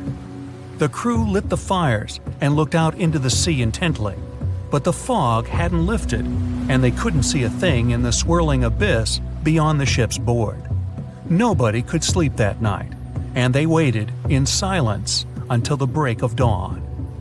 The first rays of sun made the fog slowly disperse, and the whole crew went to the edge of the deck with heavy hearts. There was still hope in them, until the last strands of the mist went away, revealing a vast, calm, and most importantly, empty ocean. The nameless schooner was gone, and so was the second team of the Ellen Austin sailors. The ship sailed the rest of the way to New York in grave silence. Once it arrived at the port, the passengers were only too happy to leave the vessel, and no one so much as turned their head as a goodbye. That was the ship's last voyage as the Ellen Austin. That same year, it was sold to a German shipping company and renamed Meta. No one ever found the derelict schooner or the sailors that went missing with it. And that would probably be the end of this mysterious and unresolved story, if it held at least a little bit of the truth. In reality, none of the enigmatic things in the narrative actually happened. The Ellen Austin did indeed leave Liverpool and headed southwest to New York, and its captain was really A.J. Griffin, taking people to the American continent. But from here, the story falls apart. First of all, the ship went way too far to the north to pass the Sargasso Sea so closely. There was simply no reason to make a detour so broad. Even though the westerly winds were strong, it was still faster to take them head-on than to go in a southerly direction. So the Ellen Austin was probably nowhere near the Sargasso Sea and the Bermuda Triangle. Secondly, the triangle itself has been proven time and again to be nothing but a work of fiction. In fact, it gained popularity in the middle of the 20th century, while nobody even thought of drawing a triangle in the Bermuda area before that. The mystery was popularized by science fiction writers and became a common myth, while no serious research proved it any more dangerous than other parts of the world's ocean. So the crew of the Ellen Austin weren't even aware of the Bermuda Triangle back then, let alone afraid of it. Thirdly, the whole story was told and retold by magazines and mystery-loving personalities with ever-changing details. It first appeared in a newspaper in 1906 and already had the date wrong. The article said the voyage took place in 1891 instead of 1881. Later, the story resurfaced in 1935 on the radio with the wrong name of the captain. It was Baker, not Griffin. The date was also off, saying the trip was taken in August 1881, when the Ellen Austin was already renamed Meta. The legend grew upon with other strange details, such as the ship's route from London to Newfoundland, which was never the case. But the final debunking came from the archives of Lloyd's of London, the marine insurance market that keeps all logs of trade and emigration ship routes. The documents there say that on February 1881, the Ellen Austin completed its cross-Atlantic voyage to New York without incident. Captain A.J. Griffin off-boarded the ship with all his crew hale and hearty and declared no loss of hands during the trip. The voyage took over 2 months because the ship had to fight strong westerly winds pushing it back towards Britain. The crew reported no strange encounters on the way, and the whole thing was as boring as could be. And even the passengers must have been smiling when they stepped on the American soil at last, unaware of the phony baloney story they were about to be a part of. A ship is traveling across the Atlantic Ocean when a storm starts. At first, the situation doesn't seem to be very bad, but soon, people on board the ship realize that the storm is intensifying. Waves are huge, and nothing can save the ship. It's starting to sink. On board, there's only one lifeboat. Sadly, it can only hold one person. The captain is in a terrible situation. He needs to decide which passenger can be given a chance to survive. Besides the captain, there are 8 people on board. Some of them seem to be lovely. Others look like villains. But you might not know the truth until it's too late. The first passenger is Alex, a 28-year-old talented artist. He's just had his first international exhibition and is boasting about that left and right. He claims to dream of inspiring the world with his art, but did I mention it's his shy twin brother who painted those masterpieces? And Alex just steals his shine? Next is 23-year-old Maria, who's 8 months pregnant. She's quite spoiled, often behaves unreasonably, and treats the staff on board badly. She's traveling home to her husband, but little does he know that the kid is not his, but his best friend's. And she's been cheating on him since forever. Though we can't let this innocent soul perish, can we? Despite his untidy appearance, this 65-year-old scientist, Professor Marcus, is a leading researcher in the field of gene therapy. He's working on a breakthrough that could save millions of lives, but there are skeletons in his closet too. It's been 15 years since anyone saw his wife, Judith. Does Marcus's scientific progress have something to do with the mysterious disappearance of his wife? Dr. Anna is 34 years old. She's a surgeon who saved hundreds of lives during natural disasters. She succeeded as a doctor, but failed as a parent. Her 3 daughters live with their dad and don't want to hear anything about their mother. 78-year-old Teresa is a widow whose family gave up on her because of her bad temper. She's traveling for the last time in her life to visit her late husband's grave. A little boy, Mark, is just 7 years old, but his unruly character has caused a lot of arguments between the other passengers. He's traveling alone since his parents are supposed to meet him on the shore. This brat's parents are too busy working, so he gets more and more uncontrollable. Who knows what he'll be capable of doing in 10 years or so? A robot android, Alpha 3, is also on board the ship. It has an artificial intelligence created to assist in expeditions. It can also control the ship in emergency cases. And the last passenger is Emily. This beautiful and charming woman is 30 years old. She lives off of powerful, old, rich men and has enough money to burn. She hasn't worked a single day in her entire life and just travels the world. To make his choice, the captain invites each of the passengers to listen to their stories. He asks each of them just one question. Why would you be the one to survive? Alex says, "You see, my art can inspire and change the world. Looking at my works, they help people see the beauty of life, especially during difficult times. I must continue living. I have so much to show through my paintings." Maria answers, "Can't you see that a new life is growing inside my body? It's me and my unborn kid who must survive. We risk losing a talented doctor or an artist in the future. It's not just my life we're talking about." Professor Marcus says, "My work is not finished yet. It might save thousands of lives. I'm close to a breakthrough and I need to live to make it." Dr. Anna says, "My hands save lives. I have proven many times that I can do the impossible in extreme conditions.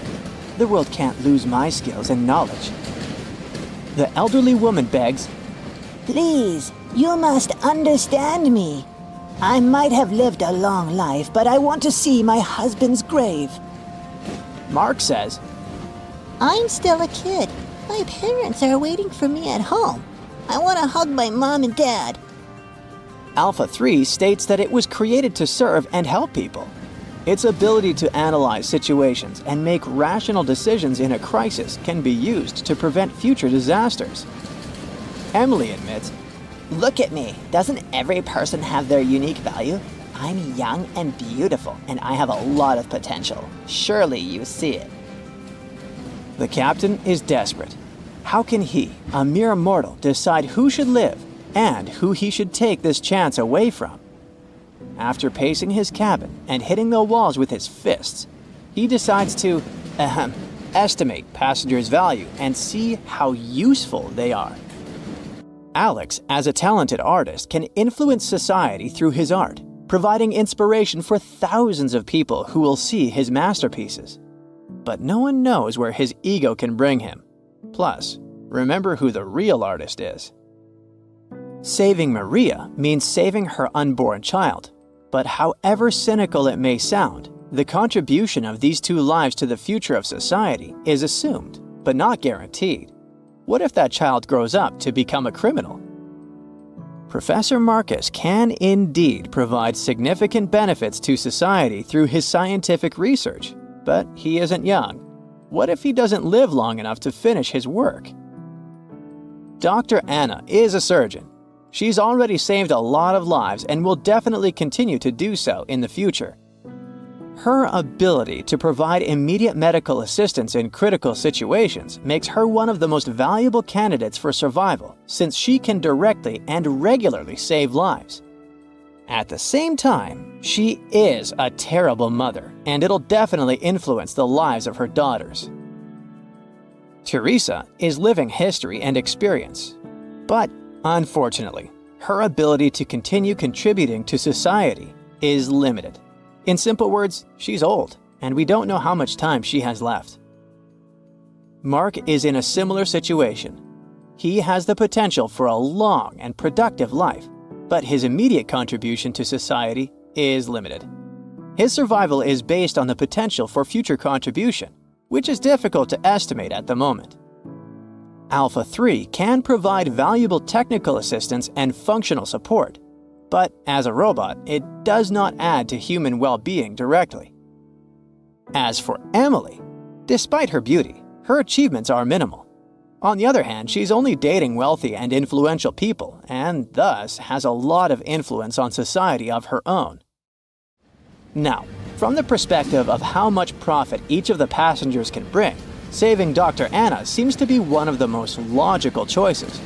Her knowledge and skills can save many lives in the future, which means the greatest good for the greatest number. But let's have a look at the captain's choice.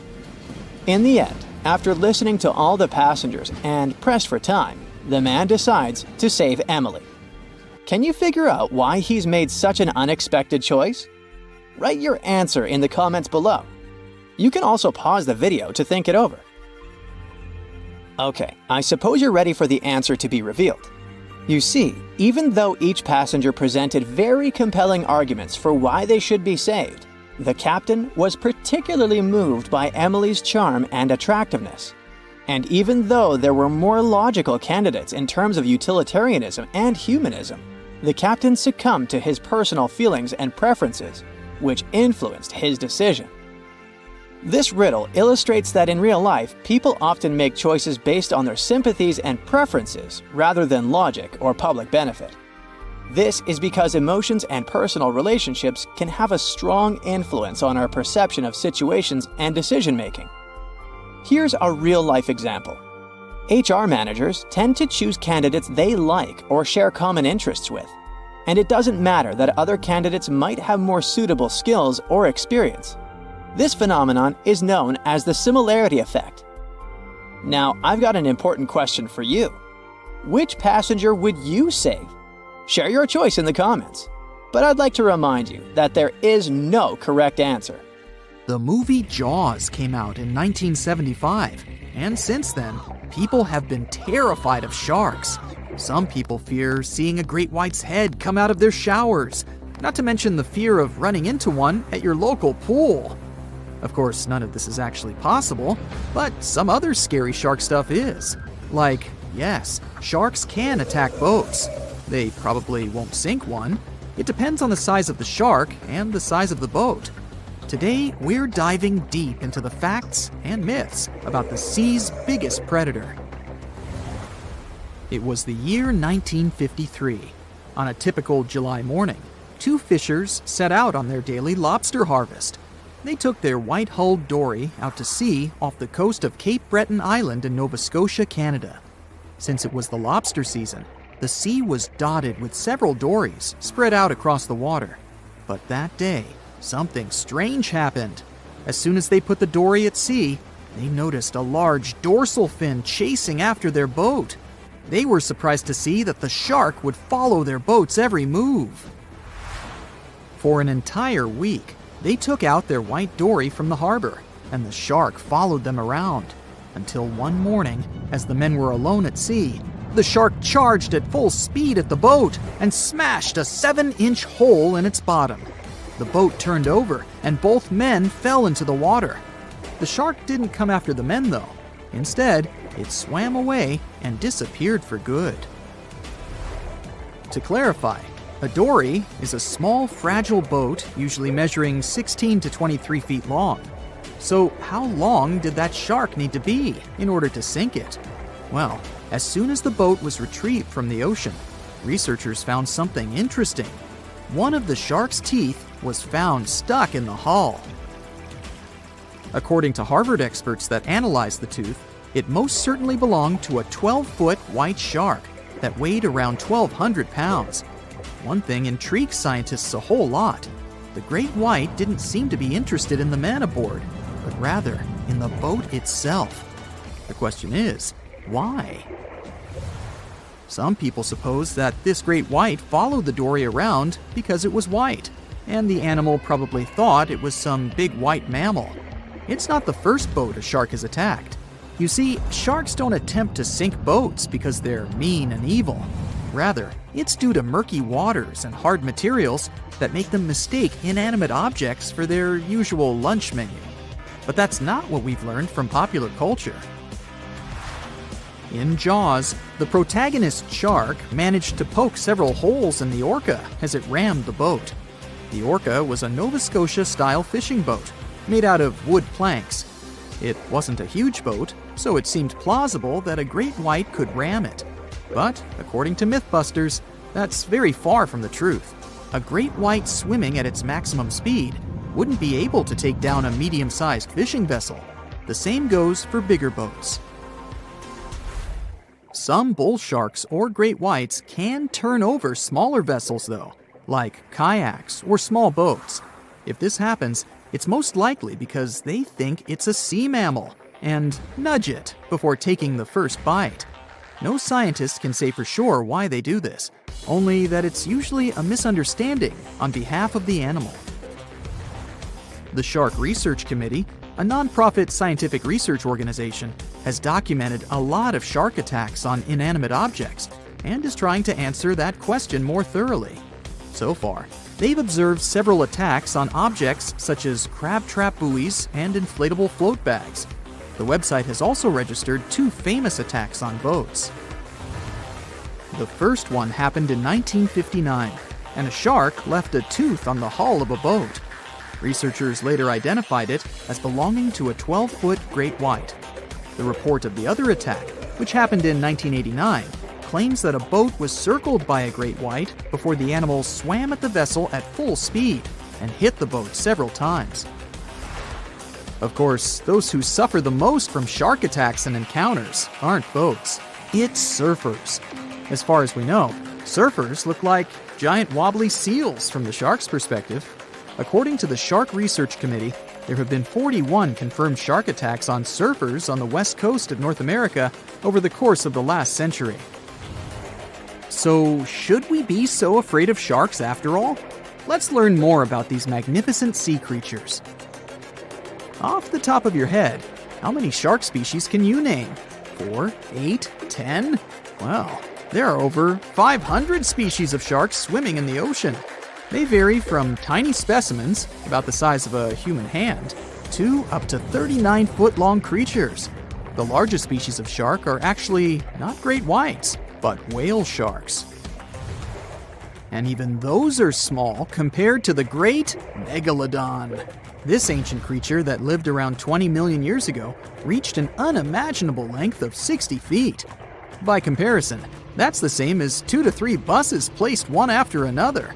I wouldn't swim in megalodon-infested waters even if you dared me, that's for sure. We know that sharks are very good hunters, but why is that so? Their bodies seem to have been strategically built for speed.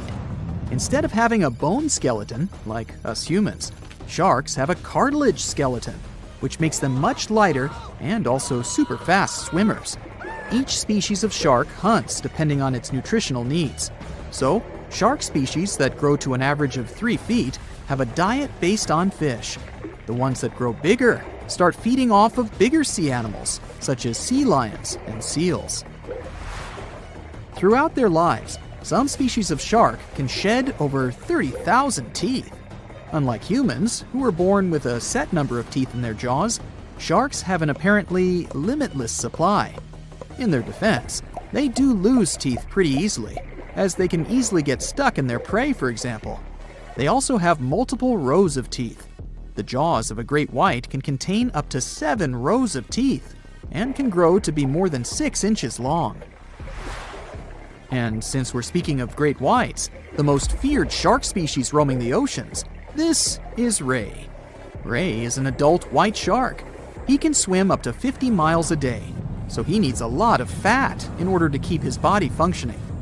Funny thing about ray, when he opens his jaws to hunt, his eyes roll back together with his head, so his sight is hindered when he's taking a bite. Now, he does like it when the water is murky and underwater visibility is low. That's because it makes it harder for his prey to spot him coming. These conditions can make it easier for him to grab that yummy seal. But this can also make it easy for him to mistake a random boat for lunch and end up scaring some humans. Some Hollywood movies love to portray sharks as having superpowers.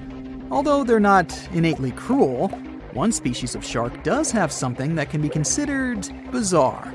Hammerhead sharks, one of the most dangerous species of sharks, have a sort of sixth sense. Inside their heads, they have electroreceptor organs called ampullae of Lorenzini. These organs allow sharks to detect the electromagnetic fields of all living things in the ocean. This ups their hunting abilities to another level. They can even find prey hidden in the sand because they sense its electromagnetic field. You should know one thing. If a shark lives in a balanced ecosystem, it won't feel the need to attack unknown things. These animals are curious, though, so maybe we should cut them some slack when they bite a piece off a random boat.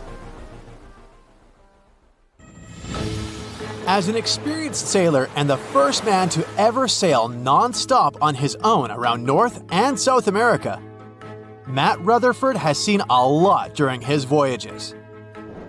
But what he saw in 2013 while sailing through the waters of the Atlantic with his colleague surely stands out.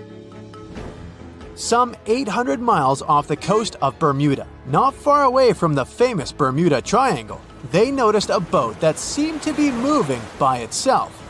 The sails weren't up and the motor wasn't running. The sailors decided to check if there was someone who needed their help aboard, so they moved closer to the mysterious ship. Once they got there, things only got weirder, as they realized there wasn't a living soul aboard. Rutherford started filming to document their discovery. The boat looked so awfully abandoned that they expected to find some pretty scary things in there. But it didn't stop Rutherford from searching the vessel. The boat, which turned out to be named Wolfhound, looked like an upscale one, probably costing hundreds of thousands of dollars. It was pretty weird to find it floating by itself in the middle of the ocean. It seemed like whoever abandoned it was leaving in a rush. There were clothes and other personal belongings all over the main cabin. Some parts of the ceiling had fallen and some drawers had popped open. The brave sailors decided to tow the ghost ship back to Bermuda. It wasn't easy because Wolfhound was bigger and heavier than their boat. After days at sea, the crew was running low on fuel and asked a passing freighter to stop and give them some gas. They kept pulling Wolfhound until the tow line got wrapped around the rudder and they realized they could get stranded in the Bermuda Triangle. So they had to abandon the ship. What really happened and how Wolfhound ended up in the middle of the ocean will probably remain a mystery. Rumor has it that it belonged to a member of the Royal Irish Yacht Club. The ship was going on its first voyage from Connecticut to Bermuda and then Antigua. It got in a terrible storm around 400 miles away from Delaware. The winds were so strong that the yacht suffered 2 knockdowns. A Greek cargo ship rescued the crew. They left the ship with an emergency beacon on. The rescued crew members shared that they saw the ship sink, which only adds more questions to the story. How did it get back to the surface? Does the Bermuda Triangle have anything to do with that? Christopher Columbus himself reported some unusual compass activity going on in this mysterious area while he was on his way to the New World. Despite the stories of more than 50 ships and 20 planes disappearing in the area, it remains one of the most heavily traveled shipping routes in the world. Some skeptics believe that this fact solves the Bermuda Triangle mystery. It could make sense because the busier the area, the more accidents happen there. But then again, it's not the number of disappearances that makes the place so mysterious. It's the lack of explanation and wreckage lost for good. The first ever confirmed ship to vanish in the Bermuda Triangle was the USS Pickering. In 1800, it departed from the US on its way to the West Indies. The ship sailed into the Bermuda Triangle along with its 90-man crew. No one ever heard anything from them ever since. The popular explanation is that the ship was taken out by a storm. But because no one found any wreckage, we'll never know for sure. The largest ship that has ever disappeared in this mysterious area was the USS Cyclops. In March 1918, carrying a crew of 306 people, the USS Cyclops left Barbados and headed home to Baltimore. The ship passed through the Bermuda Triangle on its journey and vanished into thin air, or rather, water. The Cyclops never sent any distress signal and disappeared without any explanation or trace. The Bermuda Triangle isn't the only place in the world where ships go missing or mysteriously resurface. One of the most famous ghost ship stories would be of SS Bechimo. The large cargo steamer was built in Sweden. On October 1st, 1931, it got caught in pack ice. The crew decided to wait it out and managed to break free after a couple of days, only to get trapped again in less than a week. This time, they didn't manage to make it out. A rescue team went by air to save 22 of the crew members. 15 other members stayed in a wooden shelter they built not far away from the ship. Their plan was to wait out the winter and get back aboard. At the end of November, a strong blizzard was rushing through the area. When it was over, Bechimo seemed to have gone away with the storm. The captain decided it must have broken and sunk, but a few days later, a local hunter informed them that he had seen the ship around 45 miles away from their camp. The crew managed to find the ship and took the most valuable cargo from its hold. They had fears that Bechimo wouldn't live through that rough water, but it did manage to survive after all. Once the ice was gone, it floated away and ended up drifting along the shores of Canada and Alaska. Many people reported seeing the ghost ship in an open sea. Some even tried to board it to save the ship, but the weather didn't allow it to happen. The last time someone saw SS Bechimo was in 1969, 38 years after its crew had left it. It could still be drifting somewhere in the ocean. The story of MV Hoita happened in the South Pacific. The ship was originally a wooden luxury yacht. After serving for 20 years to various owners, it became a merchant ship. In 1959, it set on a trading voyage that was supposed to last around 2 days. When it didn't reach its destination on time, no one was worried at first, as things happen in the open waters. After another day, and no distress signals from the Hoita, it was obvious that something serious was going on with it. There were 25 people aboard, and their families wanted to find them. A search and rescue crew worked for 6 days looking for the ship, or at least its wreckage, in an area of nearly 100,000 square miles. That's 1.5 times as big as Florida. Sadly, the mission had come back with no results. It seemed like Hoita had disappeared without a trace. A month later, another merchant ship noticed Hoita drifting in the ocean, miles and miles away from its original route, and none of the crew members or passengers were on board. The cargo had also disappeared. The lifeboats were also gone, so the people must have escaped the ship hoping to save themselves. It turned out that the crew had been trying to get help as they tuned the radio to the International Distress Channel. But the damaged cable didn't let them send the signal any further than 2 miles. It also looked like when they were leaving the ship, the crew took the logbook with them, and we still don't know what exactly happened to Hoita. Family members of those who were on board are still looking for answers. One professor claims it must have been a corroded pipe that leaked and flooded the vessel, but we'll most likely never know for sure. In the Pacific Ocean, near Japan, there is an area nicknamed the Devil's Sea. It's believed to be one of the 12 vile vortices around the Earth. Some people claim that vile vortices have weird things going on in them because the pull of the planet's electromagnetic waves is stronger there than anywhere else. The most famous ship that disappeared in the area was a fishery patrol vessel in 1952. The ship went there to investigate the vessels that went missing previously and disappeared along with 31 crew members. Scientists who don't believe it was a mysterious disappearance blame the underwater volcano eruption for what happened. So in 2017, over 25 million people boarded cruise ships all over the world. Now, if you're keeping count, that's more than the total population of Greece. It's become America's favorite choice when it comes to going on vacation. It's easy to see why hopping aboard a cruise ship becomes more popular each year. Heading out on a cruise is also coming back in style with newer generations. 2/3 of Gen Y and millennials say that cruising is their new preferred type of vacation. How's that? Well, let's see.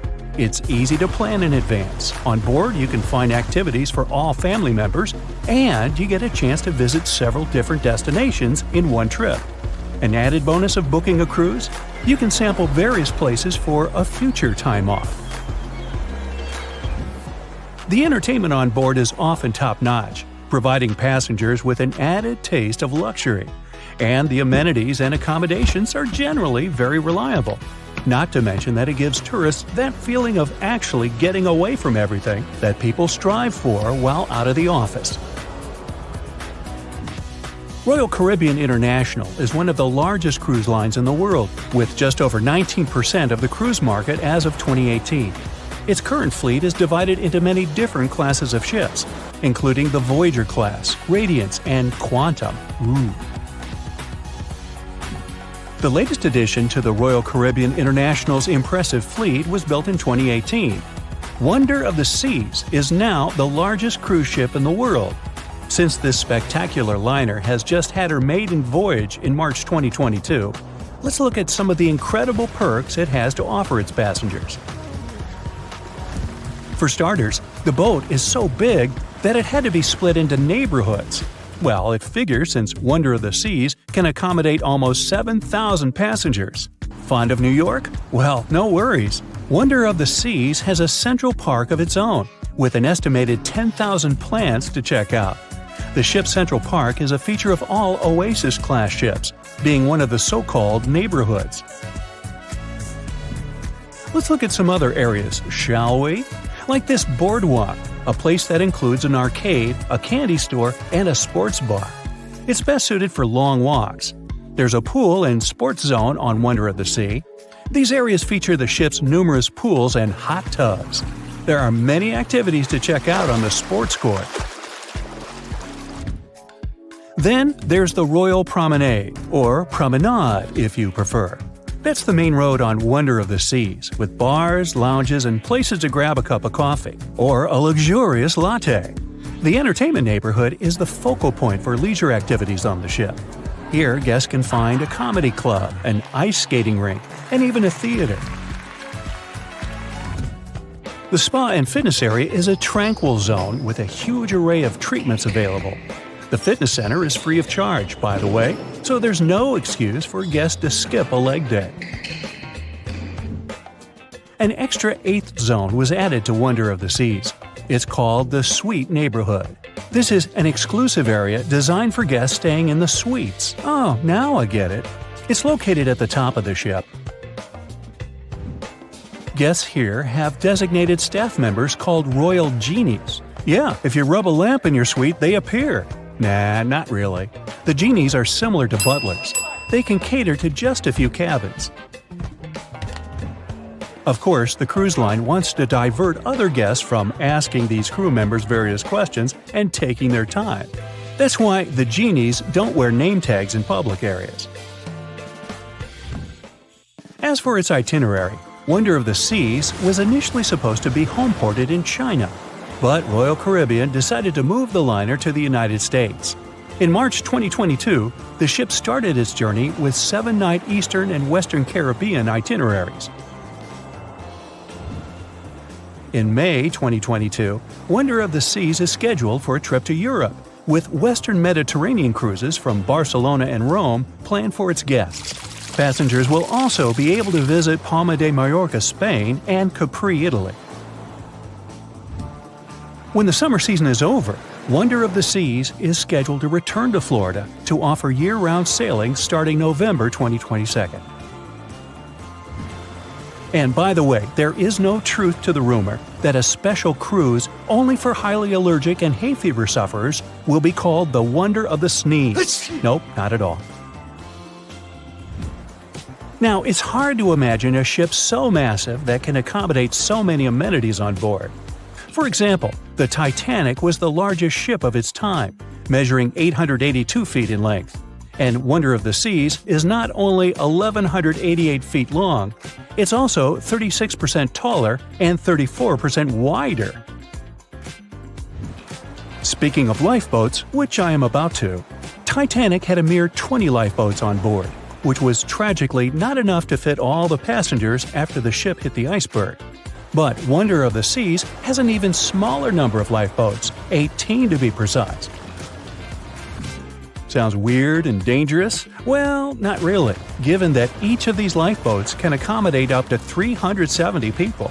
It means that all the passengers and crew members, an estimated 8,000 people if fully booked, are going to be safe in case of an emergency. If we could somehow have a race between the two ships, well, Titanic was in fact the faster ship out of the two, beating Wonder of the Seas by 1 knot per hour. Cruise ship passengers today are more interested in the experience rather than the speed of the boat itself. That's why how fast a ship can travel is not an extremely important aspect nowadays. In terms of costs, Titanic cost around $7.5 million at the time of its construction. It's the equivalent of about $200 million today. How about Wonder of the Seas? Well, it cost a staggering $1.35 billion to build, making it 6 times more expensive than the Titanic. How about we compare ticket prices? Well, in this case, the least expensive ticket on Titanic was £7. It's about $1,000 today. The cheapest ticket on Wonder of the Seas is currently $423, but prices may vary depending on the location, season, itinerary, and how much you tip your royal genie. And I know you were going to ask, how about icebergs? Well, Titanic steamed in the frigid North Atlantic, where you had to be on the lookout for those.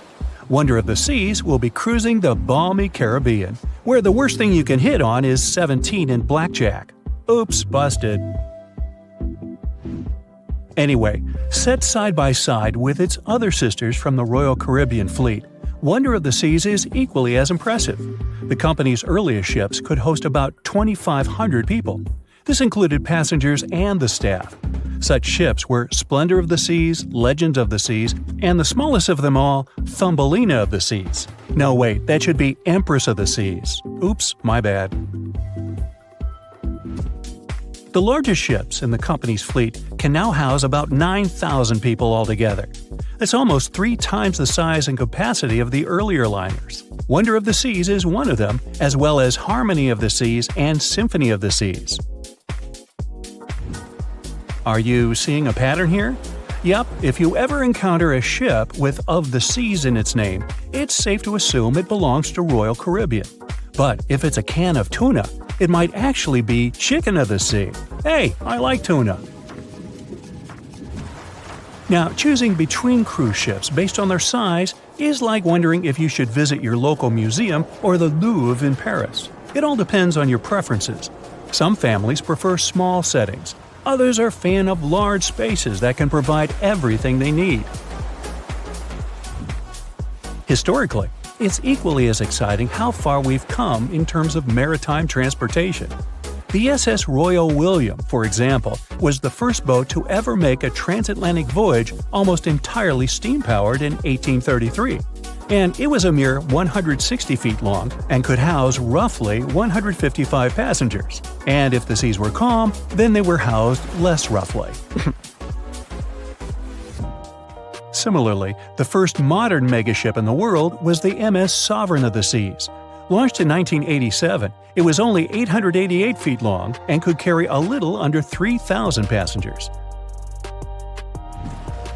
Size and capacity are not the single improvements added to newer cruise ships out there. Recent technological developments in artificial intelligence and facial recognition have allowed cruise operators to ensure faster, smoother boarding for passengers. If, in the past, it took from 60 to 90 minutes for all passengers to board a ship, nowadays, cruise ship operators manage to get people comfortably settled in less than 15 minutes. Now, I'm sure you're already eager to book a ticket, but let's look into some of the more interesting activities you can try on board Wonder of the Seas. This way, you'll know what you're getting yourself into. All Royal Caribbean ships have loads of artworks available for their guests to enjoy. But Wonder of the Seas goes above and beyond, even featuring statues of astronauts in key locations around the ship. You'll find the first astronaut looking through the glass at the promenade, while a second one is busy rock climbing at the boardwalk. The third and last astronaut is more of a movie fan. This statue can be found near the movie screen sitting area. Going astronaut sightseeing is proving to be quite the experience among guests. In the areas with no access to sunlight, Wonder of the Seas features virtual balconies. In case of bad weather, guests can still have a feeling of the outdoors, but without having to hide from wind or rain. Teenagers have a place of their own reserved on the ship. There's a special club with a private hot tub, selfie area, games, and comfortable seating. The inside part of this club features a vending machine, an interesting collection of literature, and tables for foosball. Well, sign me up. April 1912 marked one of the most terrible tragedies in the history of the world. The most unsinkable vessel, the pinnacle of engineering at that time, the huge Titanic, sank. On that dark, moonless night, the ship had many chances to save its passengers. There was another ship just a few miles away that could have saved the Titanic, but it didn't. It wasn't a phantom ship, and it's not some legend or a theory. This is a documented reality. There are records and witnesses' statements confirming this. But why didn't this ship help? Let's find out what happened that night by looking at these events from 3 different points of view. Let's start with the Titanic version. 11:30 p.m. The moon hides behind black clouds. Visibility is bad. Everything is calm on the Titanic. Under the captain's guidance, the communications operator stays in touch with the mainland through the radio. At this moment, some stranger breaks into the frequency, interrupting the operator's communication. It's unclear what this strange man wants and what he's talking about. The operator doesn't try to figure it out. He shouts at the guy, demanding him to disconnect. The connection is interrupted. At 11:40 p.m., the Titanic crashes into an iceberg. The ice breaks the hull. Water begins to flood the lower decks. Nobody is panicking yet.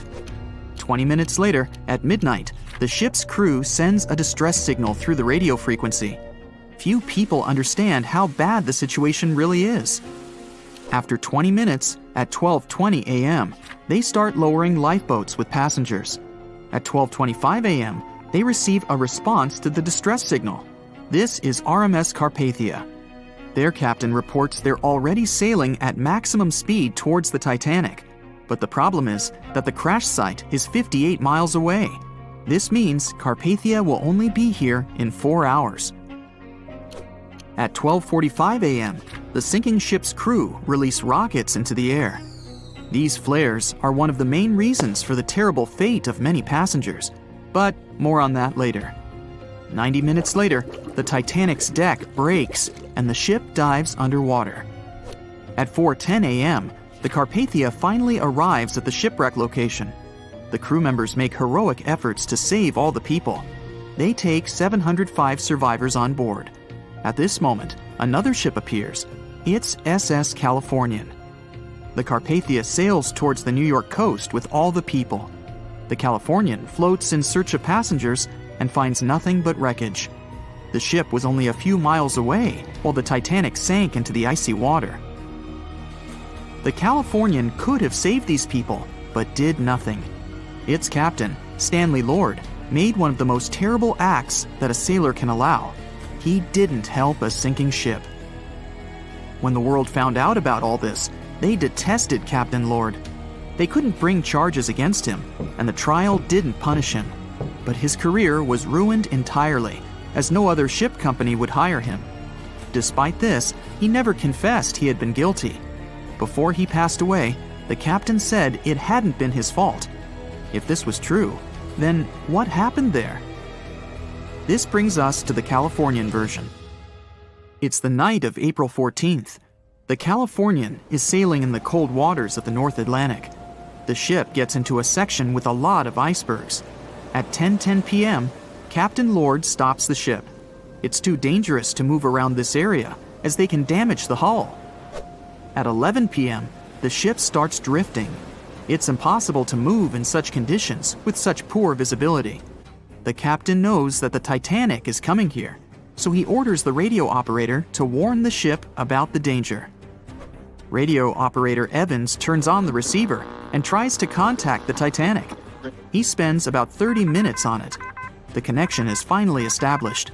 At this moment, the Titanic radio operator is speaking with the mainland. Evans interrupts this conversation and tries to warn the ship about icebergs. The operator doesn't understand Evans' words. He's annoyed because Evans broke into the channel so brazenly. He shouts at Evans and cuts the connection. Tired, Evans turns off the receiver and informs his superiors about the incident. It's still a mystery how the captain reacted to this news. He probably thought the Titanic knew about the danger. He lets Evans go to bed. If Evans hadn't turned off the radio and waited 1 hour, he would have heard a distress signal from the Titanic. But you shouldn't blame him. At this point, he has no official reason to stay at the transmitter. Evans is too exhausted and can't fight drowsiness. So, Evans goes to bed. The Titanic begins to sink. Its captain sends a distress signal. The operator on board the Carpathia catches it, but the Californian doesn't, since the receiver is turned off. Captain Lord can't sleep. He feels that something is wrong. Meanwhile, the Titanic is rapidly sinking under the water. The captain gives the order to launch rockets into the air. And here is where one of the critical mistakes takes place. They release warning lights, but they are not red. The crew forgot to take red rockets on board for some reason, so they lit up the sky with a bright white light. If you need to send a distress signal, you need to release red lights. Captain Lord sees these lights, but doesn't perceive them as a cry for help. It can't be that there are no standard red rockets on such a massive ship as the Titanic. But, unfortunately, it can. Captain Lord thinks the Titanic is sailing away. Perhaps there is some unknown reason behind those white lights, but he doesn't really know. So, Captain Lord has no idea that the Titanic is sinking. He still decides to contact the ship, but this time, not through radio communication. Captain Lord doesn't wake up the radio operator and sends a signal to the Titanic through a signal lamp. It's important to understand that many old-school captains didn't take radio communication seriously. They didn't understand the value of this technology. That's why Captain Lord doesn't wake up Evans. He sends light signals, but the Titanic doesn't respond. Many survivors later mentioned seeing the flashing lights of the Californian, but there was nothing they could have done. The ship's crew doesn't hear their cries for help. At 2:20 a.m., the Titanic completely goes underwater. A little more than 2 hours later, radio operator Evans wakes up and turns the transmitter on. He hears many rescuers talking about the sunken ship. Evans understands everything. He reports this to the captain. At that moment, the Californian immediately heads to the wreck site. They meet Carpathia there. With the survivors on board, it sails towards New York. The Californian stays sailing and looking for people. They find nothing but wreckage. The Californian returns to the mainland. The news about the ship that could have saved the Titanic is spreading all over the country. The trial begins. Captain Stanley Lord and the crew tell their version.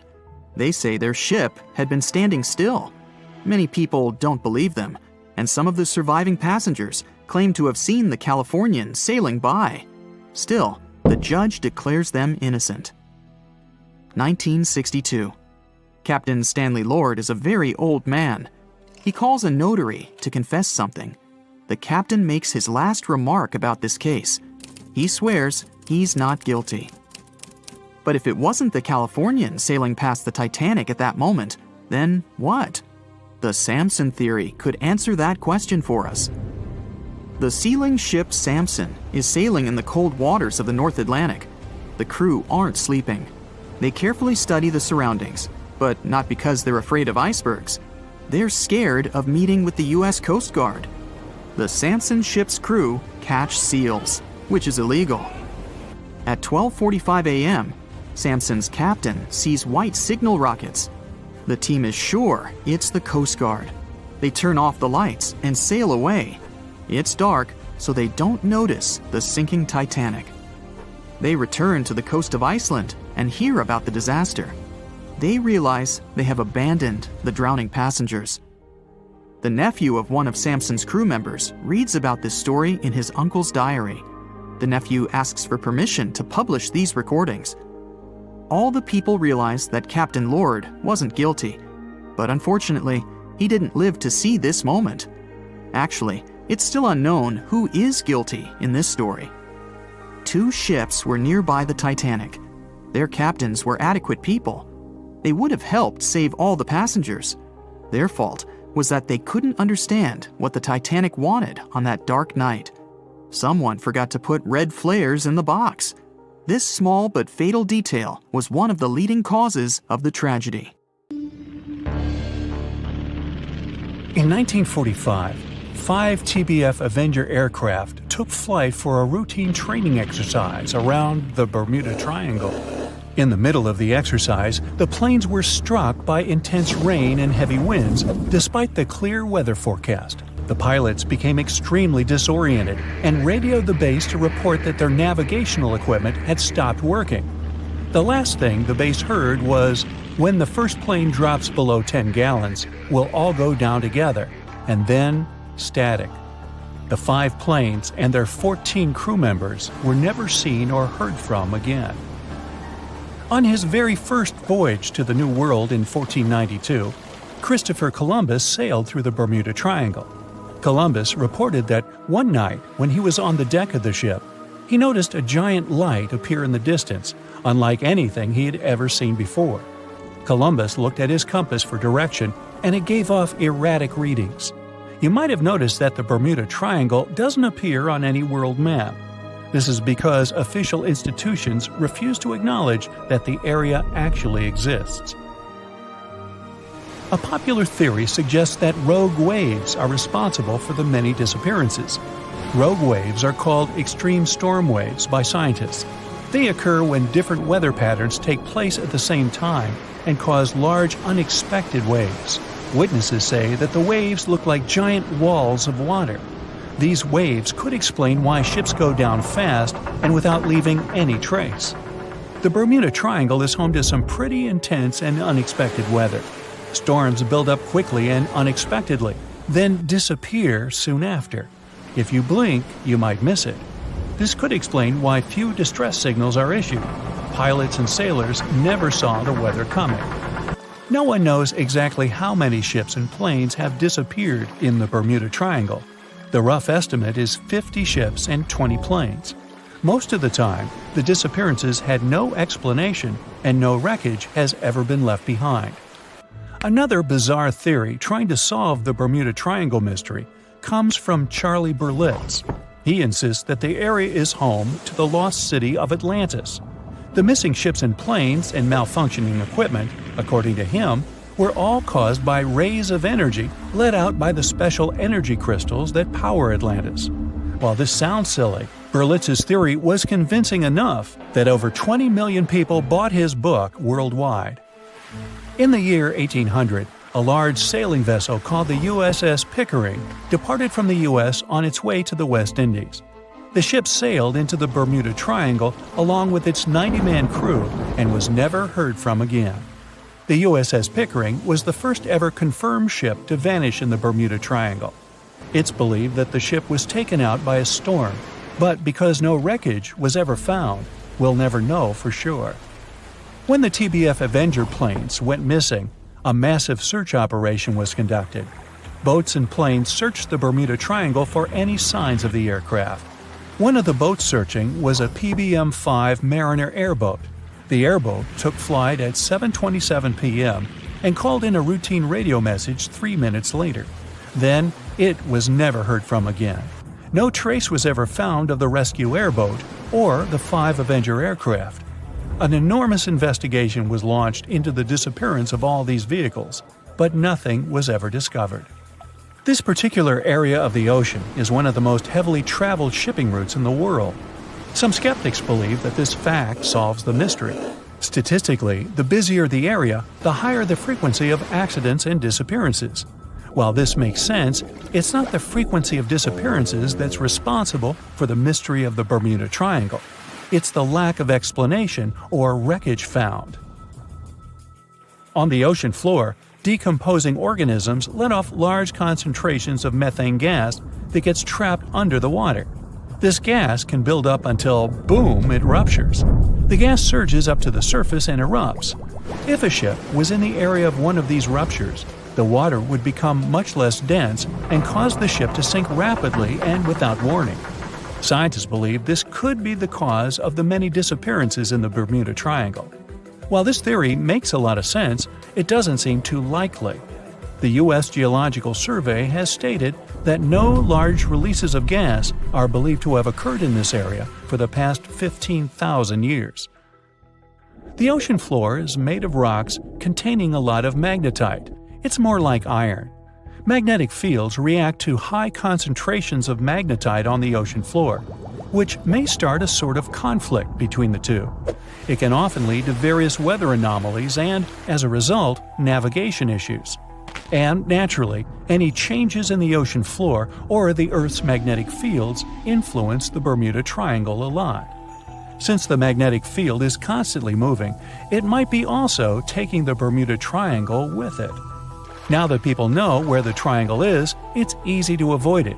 It supposedly moves eastward together with the magnetic poles, but scientists still can't answer where exactly it will be in a couple of years.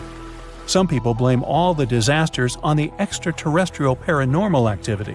Others suppose it's all about raging natural phenomena. There's another triangle in Lake Michigan. Just like the one near Bermuda, the Michigan Triangle got its shady reputation for some disappearances. The first recorded one dates back to 1679. A large vessel, one of the largest of that time, set out on an expedition, yet once it got in the sinister triangle, it never came back. Much later, an aircraft disappeared in this triangle. The skies are usually very clear there, but back in 1883, some people witnessed abnormal things in the area. Some claim to have seen large blocks of ice falling from the skies, and the crew even managed to save one as hard proof. Meanwhile, the Pacific Ocean mystery area is another sinister triangle. Off the south coast of Japan, not far away from Tokyo, there's a sea where plenty of ships met their doom, disappearing without a trace in these waters. They call it the Devil's Triangle. Some scientists believe the cause of anomalies is the environmental changes. Also, there's a really high concentration of methane hydrates on the bottom of the ocean in the Pacific Triangle area. You're deviating from your original course and sailing in the wrong direction. There's the Caribbean Sea near the triangle, peppered with small islands. The seafloor here isn't deep. The ship can get in shallow waters. And now the ship is stuck on a shoal, and you have no idea where you are.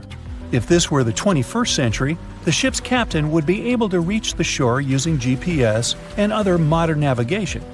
But the most interesting thing is that the compass would work correctly this time, since the magnetic North Pole hasn't already coincided with the true one for a long time in the territory of the Bermuda Triangle. The agonic line is somewhere far away from here. There are no problems with navigation now, but for some reason, this is where ships disappear. In fact, not just here. Throughout the Atlantic Ocean, there are places where many more ships were gone. The Bermuda Triangle is not even in the top 10 of such places. One of the main reasons why many ships are lost here is that one of the most popular shipping routes in the Atlantic passes through the Bermuda Triangle.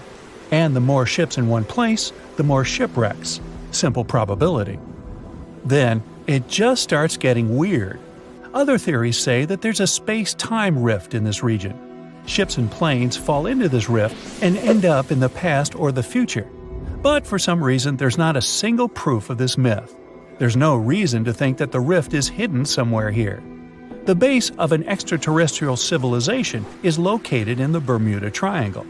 Visitors from other galaxies steal sea vessels along with the crew, so no one finds the wreckage of the ships. This is also a popular myth that has no scientific justification. The Kraken lives somewhere in the triangle. It's a huge squid that sinks ships and also is a legend that sailors tell each other. However, gigantic squids live in the depths of the ocean. They can grow to the size of half a train car, but no cases have ever been recorded where they sunk a large vessel. And in the area of the Bermuda Triangle, they have never ever been seen. People in the past didn't know about the existence of these creatures, so when they saw them for the first time, they described them as huge, terrible monsters. Giant squids are some of the most elusive creatures on Earth, and scientists had to use sonar equipment to find them. They don't like to leave the dark depths and are likely to be afraid of the sound of any ship. So, that should squash the squid as a suspect. Thick fog is rising over the ocean as the sun is slowly sinking towards the horizon. It's hard to see further away than a few dozen feet, but that's enough to notice a hulking, skeletal shape in the distance. As your ship approaches the figure, your heart beats faster, and then you make out the details of another vessel, abandoned by the looks of it. Ghost ships do exist, and their mysteries aren't always solved. Take MV Hoita, for example. It was a wooden vessel built in 1931 as a luxury yacht. It had served well to various people over 20 years before it was bought by a Samoan sailor and became a merchant ship. In 1955, though, Hoita's service came to an abrupt and mysterious end. On October 3rd, it set sail for another trading voyage that should have taken no more than 48 hours. Delays happen in the sea, so when Hoita didn't arrive on October 5th as scheduled, there was little worry yet. But then it failed to come on the following day too. There was no distress signal or any other sign of Hoita's presence anywhere between its departure and arrival points. A search and rescue party was dispatched to find the ship, and for 6 days, they were scouting the area of nearly 100,000 square miles. On October 12th, the mission returned to the base empty-handed. Hoita vanished without a trace. It was only a month later that another merchant ship, Tuvalu, noticed the missing vessel far away from its route, drifting in the open sea and listing heavily. The sailors boarded the ship and found that all of its crew and passengers, 25 people total, were missing, along with all the cargo the vessel had been carrying. The radio was tuned to the International Distress Channel, meaning that the crew had been trying to ask for help, but they couldn't reach anyone because the radio cable had been damaged, limiting the range to 2 miles. The lifeboats were missing as well, indicating that people on board must have left the ship. Unfortunately, they seem to have taken the logbook with them, leaving the rescue team clueless as to what had happened. Even today, the mystery of MV Hoita hasn't been solved yet. No one knows where the crew and passengers had gone and what had caused them to leave. SV Carol A. Deering wasn't a ghost ship in the usual sense of the word. There were no sightings of it in the open sea. Instead, it was found on the shore, but the circumstances of it running aground are a puzzle shrouded in mystery. Carol A. Deering was built in 1919 in Maine, and it was a large vessel made for commercial voyages. Unfortunately, despite its large cost of construction, it had only served for a year before its last trip. July 19, 1920. The ship was traveling from Puerto Rico to Rio de Janeiro via Newport News to deliver a cargo of coal. It was almost halfway to the final destination when the captain fell seriously ill, and the crew turned back to drop him and his son off and replace the captain. The voyage went without incident, but when it came to Barbados in December to resupply, there were strange moods among the crew. The first mate didn't seem to be happy with the new captain. No one paid much attention to it back then, when they probably should have. The last sighting of Carol A. Deering at sea was on January 28, 1921, when a lightship noticed it off the coast of North Carolina. There was some commotion on the quarterdeck of the ship, where the crew were normally not allowed. Then, another vessel sighted it, but there was already no one on the decks. On January 31st, the merchant ship was found hard aground in the Diamond Shoals, a site notorious for numerous shipwrecks that had been occupying there for centuries. When the search and rescue party boarded the ship, they found it abandoned, the log and personal belongings of the crew gone, along with the 2 lifeboats. There is still no answer to what happened on board of Carol A. Deering that January, although the most popular version was mutiny. Maybe we'll never find out the truth though. SS Bechimo is perhaps one of the most notable ghost ships in history. This large cargo steamer was built in 1914 in Sweden and plodded its way dutifully over 16 years, trading provisions for pelts with native tribes of Alaska and Canada. But then, on October 1st, 1931, Bechimo got caught in pack ice. At first, it seemed the crew would be able to wait it out and continue on their route because the ship broke free in a couple of days. But in less than a week, it became caught again, this time for good. In another week, a rescue party was sent to fetch 22 of the Bechimo's crew, while another 15 remained behind to wait through the winter if necessary and get the ship back. But a month later, after a powerful blizzard struck their camp, the sailors went out of their shelters only to find the ship gone. Luckily, a few days later, a native hunter told that Bechimo hadn't been lost yet. He'd seen it about 45 miles from where they had been stationed. They managed to track it down, but decided the ship wouldn't survive the winter, so they took the most valuable cargo from its hold and abandoned it. They were wrong though. SS Bechimo did survive that winter, and many more that followed. When the ice broke, it sailed away on its own, drifting listlessly along the shores of Canada and Alaska. There were numerous sightings of the ghost ship, sometimes adrift in the open sea, and at other times stuck in the pack ice again. People attempted to board and salvage it, but weather conditions or lack of equipment always prevented them. SS Bechimo was last sighted by native Alaskans in 1969, 38 years after its abandonment. What became of it later remains unknown. The story of SS Orang Medan is one of the most puzzling and harrowing ghost ship stories of the 20th century. No one even knows for sure if the ship even existed in the first place. It wasn't recorded in Lloyd's Shipping, the International Register of Ships, which makes it either a tall tale or a vessel that avoided being officially recognized for some shady reasons. In any case, the accounts as to what happened to the Medan vary. According to most reports, it was carrying some unknown cargo in the Indonesian waters when a distress call was received by another ship in the vicinity. The officer on duty heard an SOS message, but its contents are different depending on the accounts. The message did not repeat, and the crew of Medan didn't answer to any attempts to contact it back. The ship that received the distress call hurried to the rescue, but they only reached the vessel the following day, when it was already drifting and slightly listing. When the rescuers boarded the ship, they found that none of the crew had survived. However, one lifeboat was missing, which implied that there was at least one crew member who managed to escape. What happened to the rest of the people on board remains a mystery to this day. Still, there are no hard facts about this story, so we might never find out whether SS Orang Medan was actually a ship and not a thing of fiction. SV Zabrina was a 3-mast sailing barge built in 1873 for river trade ships in South America. She served for well over 4 decades, proving to be a sturdy and reliable ship. It was later transferred to Europe, where it continued serving its purpose well. But then, In October 1917, Zabrina set sail on a regular voyage only to be found ashore several days later. Mysteriously, although the ship was perfectly intact, the entire crew of 5 and the captain were gone. There is no direct evidence or hard facts as to what really happened that day. The most convincing theory is that the crew were washed away from the deck because of an underwater explosion. And then the ship sailed ahead without them. But the truth, as always, remains unknown.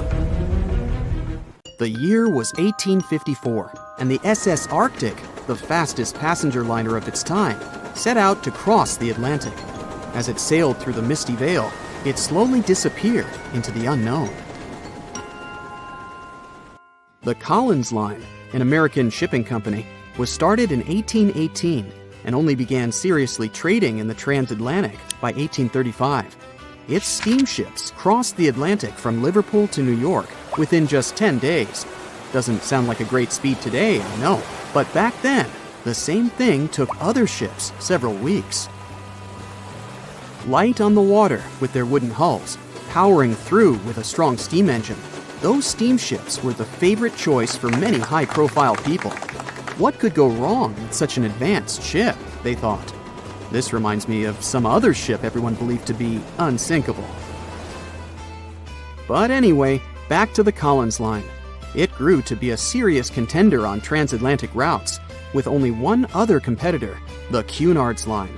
It was a British company also aiming to be the main force through the Arctic Passage.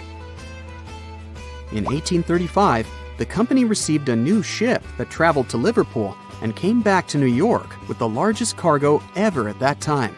From then, the Collins Line was steadily growing.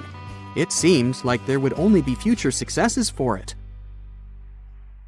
Unfortunately, their lavish ships became costly to run with the amount of coal used. Massive power along with weak wooden hulls meant they needed many repairs after each voyage. So, every trip ended up being expensive. But since the ships were safe and had a great reputation, people were willing to pay the price, and the company was definitely not in crisis. They had achieved something no one had managed to do before them. Like I told you, their ships crossed the Atlantic in a whopping 10 days, and Edward Collins, the owner, was very determined to maintain the pace.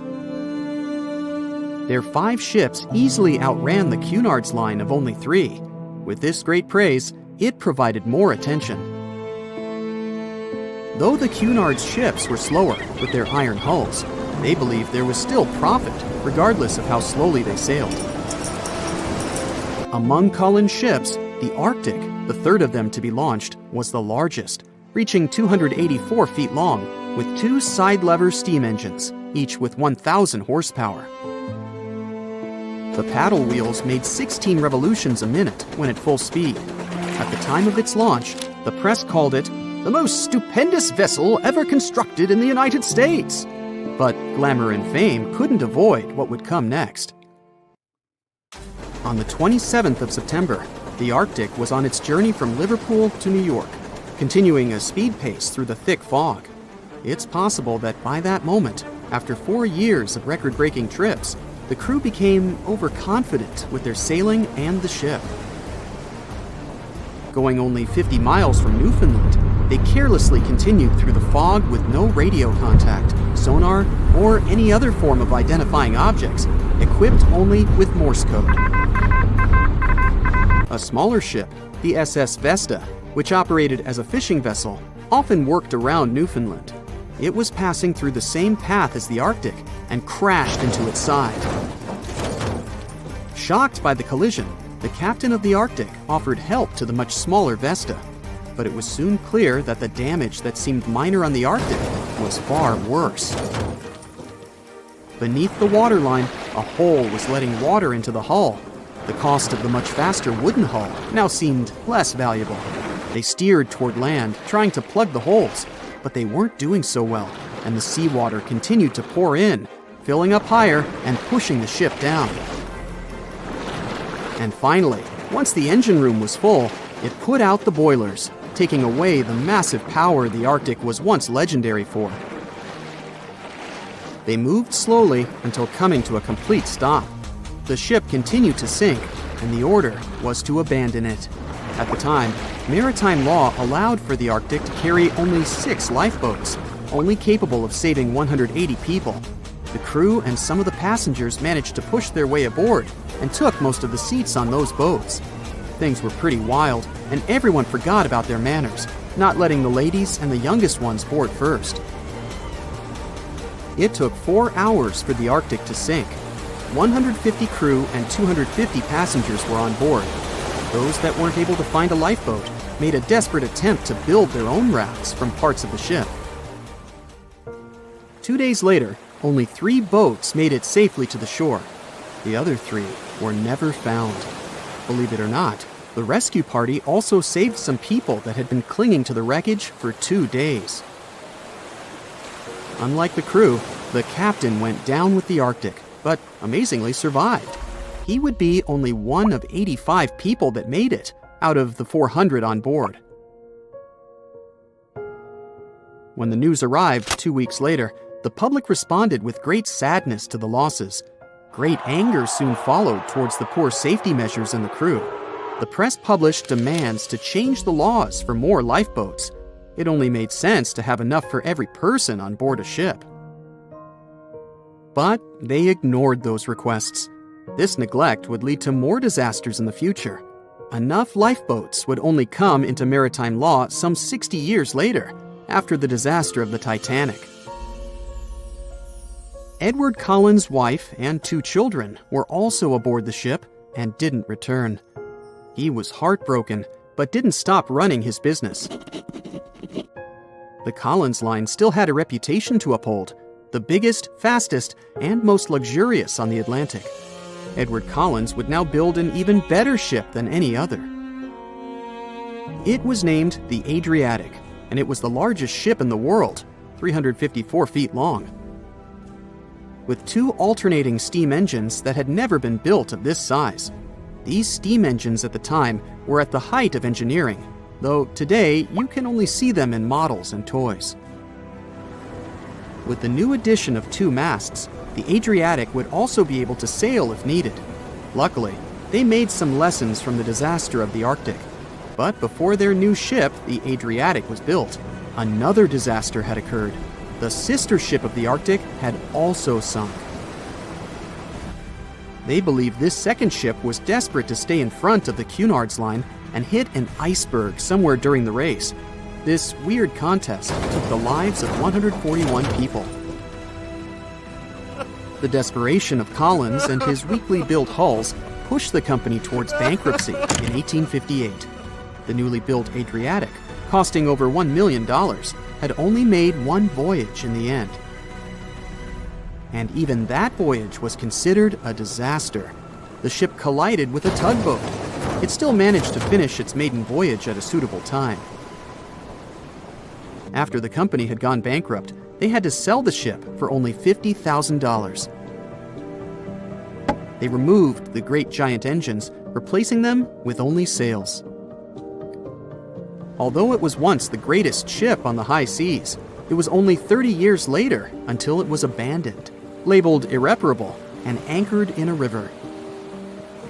The other remaining ships were also sold and only used for parts.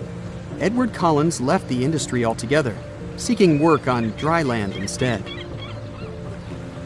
As the Collins Line was no longer in the mix, the Cunards would grow in strength.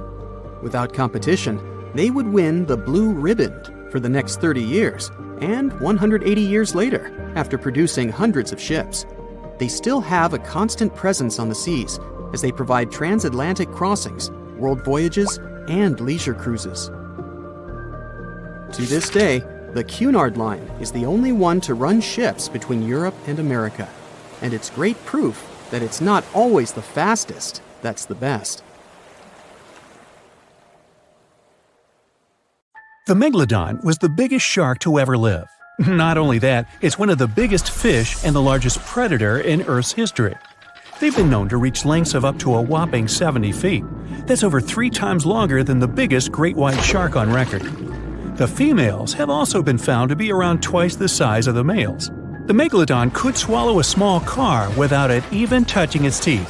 if cars had been around then. Its teeth could grow to over 7 inches long. It looks like we're going to need a bigger boat, and best make it steel-plated, as this shark can easily gnaw its way through ships.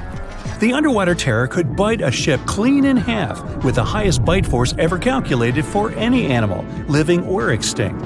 The force of its ferocious bite was up to 40,000 pounds.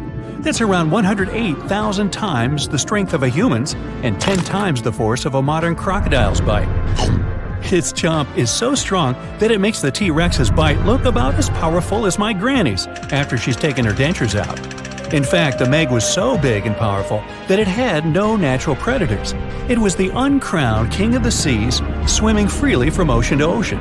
This cosmopolitan creature was found all over the world, from America to Europe and Australia to Japan, assuming there were countries back then.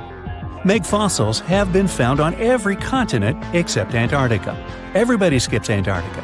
Science tells us that the megalodon went extinct over 3.6 million years ago. But could they still be alive at the deepest depths of the ocean? Only around 80% of the ocean has been explored, and its deepest point, the Mariana Trench, is over 7 miles down. So who knows what's lurking at the bottom? If you did manage to make it down, it is unlikely that you'll run into a Meg, though. The sharks, like us, preferred warmer coastal waters. Deep ocean living would be too cold for the beasts, and food would be scarce. Their entire bodies would also have to evolve to avoid being squished by the enormous water pressure down there. It's unlikely they're still around, but not impossible. Some good news, if you do run into one, is that the shark is pretty unlikely to eat you. You are way too small a meal for the megalodon, even if you have a couple of friends with you. This guy eats whales that are over 50 feet long. If you're having a beach party, though, it's a different story. In a beach full of swimmers, the shark very well might creep up, scooping several humans into its giant mouth without even chewing. But wait, let's rewind. How does the shark take down a 50-foot whale? It first bites off its fins, making the whale unable to swim away. It then casually munches it down piece by piece. Because of their size, sharks had to consume over a ton of food every single day just to sustain themselves, like me. All that food made the megalodon extremely heavy. They range from anywhere between 50 to over 100 tons. For context, that's around the same as 7 to 16 adult male African elephants. To fit all this food in, their jaws had to open pretty wide. A megalodon's jaw could span 9 by 11 feet wide. That's easily big enough to swallow 2 adult humans side by side. The fearsome name megalodon comes from 2 Greek words, mega meaning big and odont meaning tooth. So combined, they mean what? Big tooth. And it certainly lives up to its name. Just one of its chompers is the same size as a human head. It had 276 humongous teeth in total across 5 terrifying rows. In all of history, only a couple of saber-toothed cats and the T-Rex had consistently bigger teeth. Now that's a showdown I'd like to watch. The megalodon vanished millions of years ago, leaving only huge teeth to be found by modern archaeologists. They literally disappeared with very few traces left. Scientists believe that, over time, sea levels dropped and the ocean temperatures went down rapidly. Over a third of all marine life was wiped out as the oceans cooled, and a number of animals at the bottom of the food chain plummeted. This had a catastrophic effect on the hungry predators at the top. Sorry guys. It became way too cold for these sun-loving sharks too, which made it difficult for them to reproduce since they gave birth in warm waters. The megalodon is usually described as a sort of giant great white shark, but this is just a common myth. In fact, the ancestors of today's great white existed at the same time as the Meg. But they weren't best buddies, and were even in competition with each other. The great white shark was a better hunter, using its smaller size and agility to snap up the Meg's prey quickly. They were also known to eat Meg pups, who were only half their size. This didn't help the whole extinction thing. Even infant megalodons were huge, coming in at just under 7 feet. While a great white was no match for an adult Meg in a head-to-head fight, they sure weren't scared of stealing their food. This only left the bigger fish and whales for the Meg, but its food supplies began to run out as the whales swam to the cooler new seas. The whales adapted to prefer the colder temperatures, leaving our friend the Meg behind. The megalodons either starved or were frozen into extinction by the Ice Age. Rather than a great white, the megalodon is more like a modern bull shark. It had a short snout, flat lower jaw, and huge pectoral fins to support its massive weight and size. As scary as they are, these sharks were actually caring family guys. Several megalodon nursery areas have been discovered in Florida, Maryland, and Panama. They gave birth to their young in shallow water environments. We know this from discovering loads of tiny megalodon teeth found in these areas. Gee, I wonder if they had nannies too. But how come there are so many megalodon teeth out there for us to analyze? Well, due to their messy, aggressive eating habits, sharks regularly lose their teeth. They lose a set of teeth every 1 to 2 weeks. That's 40,000 teeth in a lifetime. They must rake in a fortune from the tooth fairy. Because of this, their teeth were continuously raining down to the ocean floor. Luckily for us, they're also the hardest part of a shark skeleton, which is why so many teeth have survived and become fossilized. It's fair to say that the first discoveries of the Meg's teeth confused people. Early discoverers thought the Meg's teeth were petrified tongues of ancient serpent creatures. They even used to call them tongue stones. It's also a common myth that the megalodon was around at the same time as the dinosaurs, although this would have been pretty cool. The dinosaurs were wiped out around 66 million years ago, but the megalodons came much later. The oldest Meg fossil is only around 23 million years old, but it's tricky to pinpoint the exact date. After all, calendars weren't invented yet. They became extinct way before humans even evolved. The earliest Homo sapiens, which is a fancy name for the first humans, emerged about 2.5 million years ago. But what if the megalodon shark didn't go extinct? Whale populations have dropped drastically since these guys were last around, so there'd be way fewer whales for them to chomp down on. Whales have also gotten a lot smarter and learned new defensive moves, making them way harder to take down. It's estimated that they ate around 12 tons of food each day. If they were still around and eating that much, they'd be forced to eat smaller fish, and there'd be barely enough big fish for us humans to survive on. The naughty megalodons would also be able to track fishing boats and steal the fish that they worked hard to collect. It's safe to say we'd see a lot less fish in the aisles of your neighborhood supermarket. As our ocean temperatures are heating up again, the sharks would also thrive and reproduce faster than ever. There'd be more and more of these giant eating machines in the water, reducing our fish supply even more. It would also cause massive problems for cargo ships and cruising vessels. Imagine coming into contact with one of these bad boys while you're sunbathing on the deck. Even beachgoers would be hard hit. Megalodons give birth in shallow waters, so many of our favorite beaches would quickly become dangerous shark nursing grounds. Hey, where did that beach volleyball game go? They were playing just a moment ago. Giant container ships are responsible for much of the global trade. Thanks to them, you receive your orders from overseas, sooner or later. But they do have a problem just like any mechanical vessel. They tend to break down. That's where these little bad boys come in. Tugboats are meant to help any stranded vessel that either lost power or sustained any technical or physical damage. Besides being salvage vessels, tugboats also help guide ships when they dock. Since these ships are massive, underline, they require little tugboats to survey the surroundings and help them navigate to dock properly. They also serve as firefighting boats in case a fire breaks loose in the ship. Many of these cargo ships already have a system to stop fires, but tugboats provide extra help in case the fire gets out of control. Many cargo ships pass through below-zero regions like the Arctic and face plenty of obstacles, or icicles. Tugboats to the rescue again. They can make the first move by breaking the ice so that the vehicle can pass through without damaging itself or delaying its course. They also help large ships move through narrow areas. On March 23, 2021, the Ever Given, one of the largest container ships in the world, got stuck in the Suez Canal for 6 days. It froze global shipping of almost $10 billion of trade in a day. The Suez Canal is one of the most important routes for trading, but happens to be quite narrow for its purpose. To put that into perspective, it's like the Empire State Building getting lodged in the middle of a busy freeway. So, if you were wondering why your delivery was late during that month, it's probably because of that incident. The bottom of the ship nearly touched the floor of the canal. In the early morning of March 23rd, the weather was acting up. It was getting worse and worse, with the wind picking up to around 45 miles per hour. Those were some terrible weather conditions for navigation. That should have been the first red flag, but the Canal Authority didn't have a system for monitoring weather conditions or warning ships about them. The captain, Krishnan Kantavel, ignored the signs and decided just to go with it, not knowing the perils and the consequences ahead. The Egyptian pilots that were assisting with the navigation failed to provide proper instructions. As a result, the ship became jammed diagonally, essentially blocking the whole canal. The canal authorities didn't provide tugboats for some reason, which is why it was stuck for 6 days. Things were so bad, they had to bring excavation diggers to remove some land for the ship to properly turn back to normal. So, these little tuggers are really important for world trading to work. The vessels are getting bigger and bigger, with the world depending on import and export more than ever. They're built for going long distances rather than maneuvering in tight spaces and corners.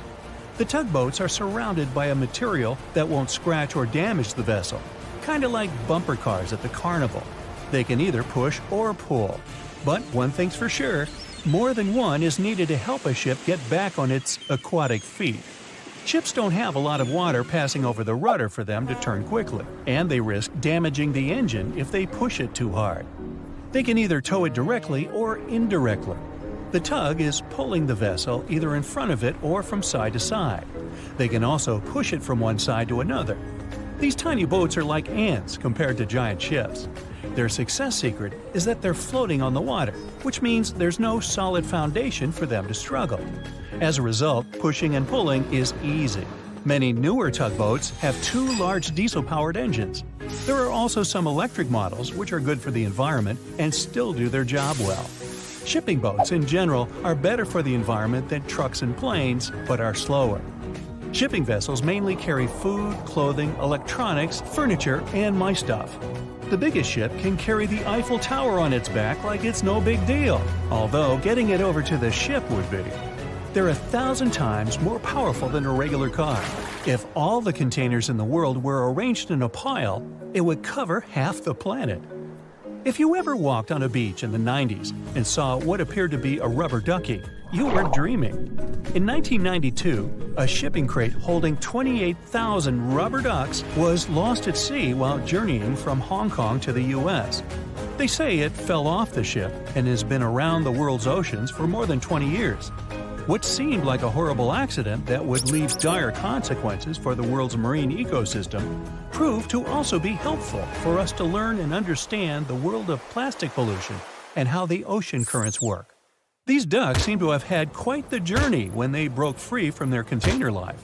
Some reports showed they got washed up on the shores of Alaska, South America, Hawaii, Pacific Northwest, Scotland, Australia, and even froze in the Arctic. Rather than making their way to thousands of bathrooms in the U.S., they went rogue and backpacked around the world to see what else lies beyond tiled walls and bubble baths. Many were collected and removed from the seas and oceans, while some are still out there. There are around 2,000 of these duckies circulating in the currents of the North Pacific Gyre. In case you were wondering, that's a place where the currents meet and whirl with one another between Japan, Alaska, Kodiak, and the Aleutian Islands. They've even created a website to track these ducks down with a contact form that lets people inform of one or many ducks they find across the world. But who knows? Maybe we'll never recover every single duck that was lost at sea at the time. This is just one incident out of many. Studies show that at least 2,000 to 10,000 shipping containers are lost at sea every year. Many containers that do slip off and fall into the sea don't always sink to the bottom. They're floaters. On the downside, they don't float high enough to become colorful islands that are easy to notice. They float like icebergs, with just the top of the container showing, which means that any passing ship or boat won't see it from above. If they pass through it, then significant damage can happen to the ship. They can't stay floating forever, so they end up sinking after many days of being suspended in the open water. Some people have even seen shipping containers washed up on shore after being stranded at sea. These bad boys have been made to last for a very long time. If you take proper care of them, the life expectancy of each container can stretch for more than 20 years. It's pretty amazing that they travel all over the world and are filled and refilled with new items many times. They go through all sorts of weather conditions and have to survive in different climates.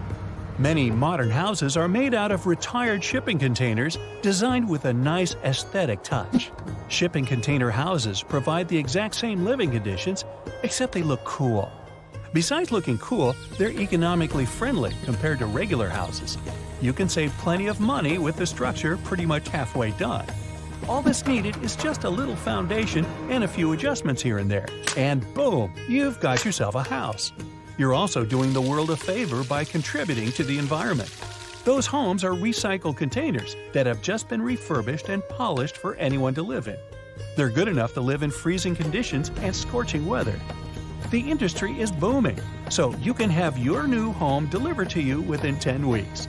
You can customize it before they build it for you. It's easy to transport since it's not heavy, it's just bulky. You can predict your cost without the surprise payments that might follow. Many of these containers start their journey in a steel yard and travel all over the world. And in the end, they retire in a nice piece of land and host families that will get to be a part of their history. Wow, I can hardly contain myself. Ships and planes disappearing without a trace. Passengers never seen or heard from again. Reports of strange lights in the sky. No, these aren't scenes from an upcoming Hollywood blockbuster, but some of the strange occurrences reported for over a century in an area ominously dubbed the Graveyard of Lake Ontario, also referred to as Canada's Bermuda Triangle, or the Marysburg Vortex. It stretches across a portion of Lake Ontario from Kingston to Prince Edward County in Canada, and down to Oswego, New York in the US. The tale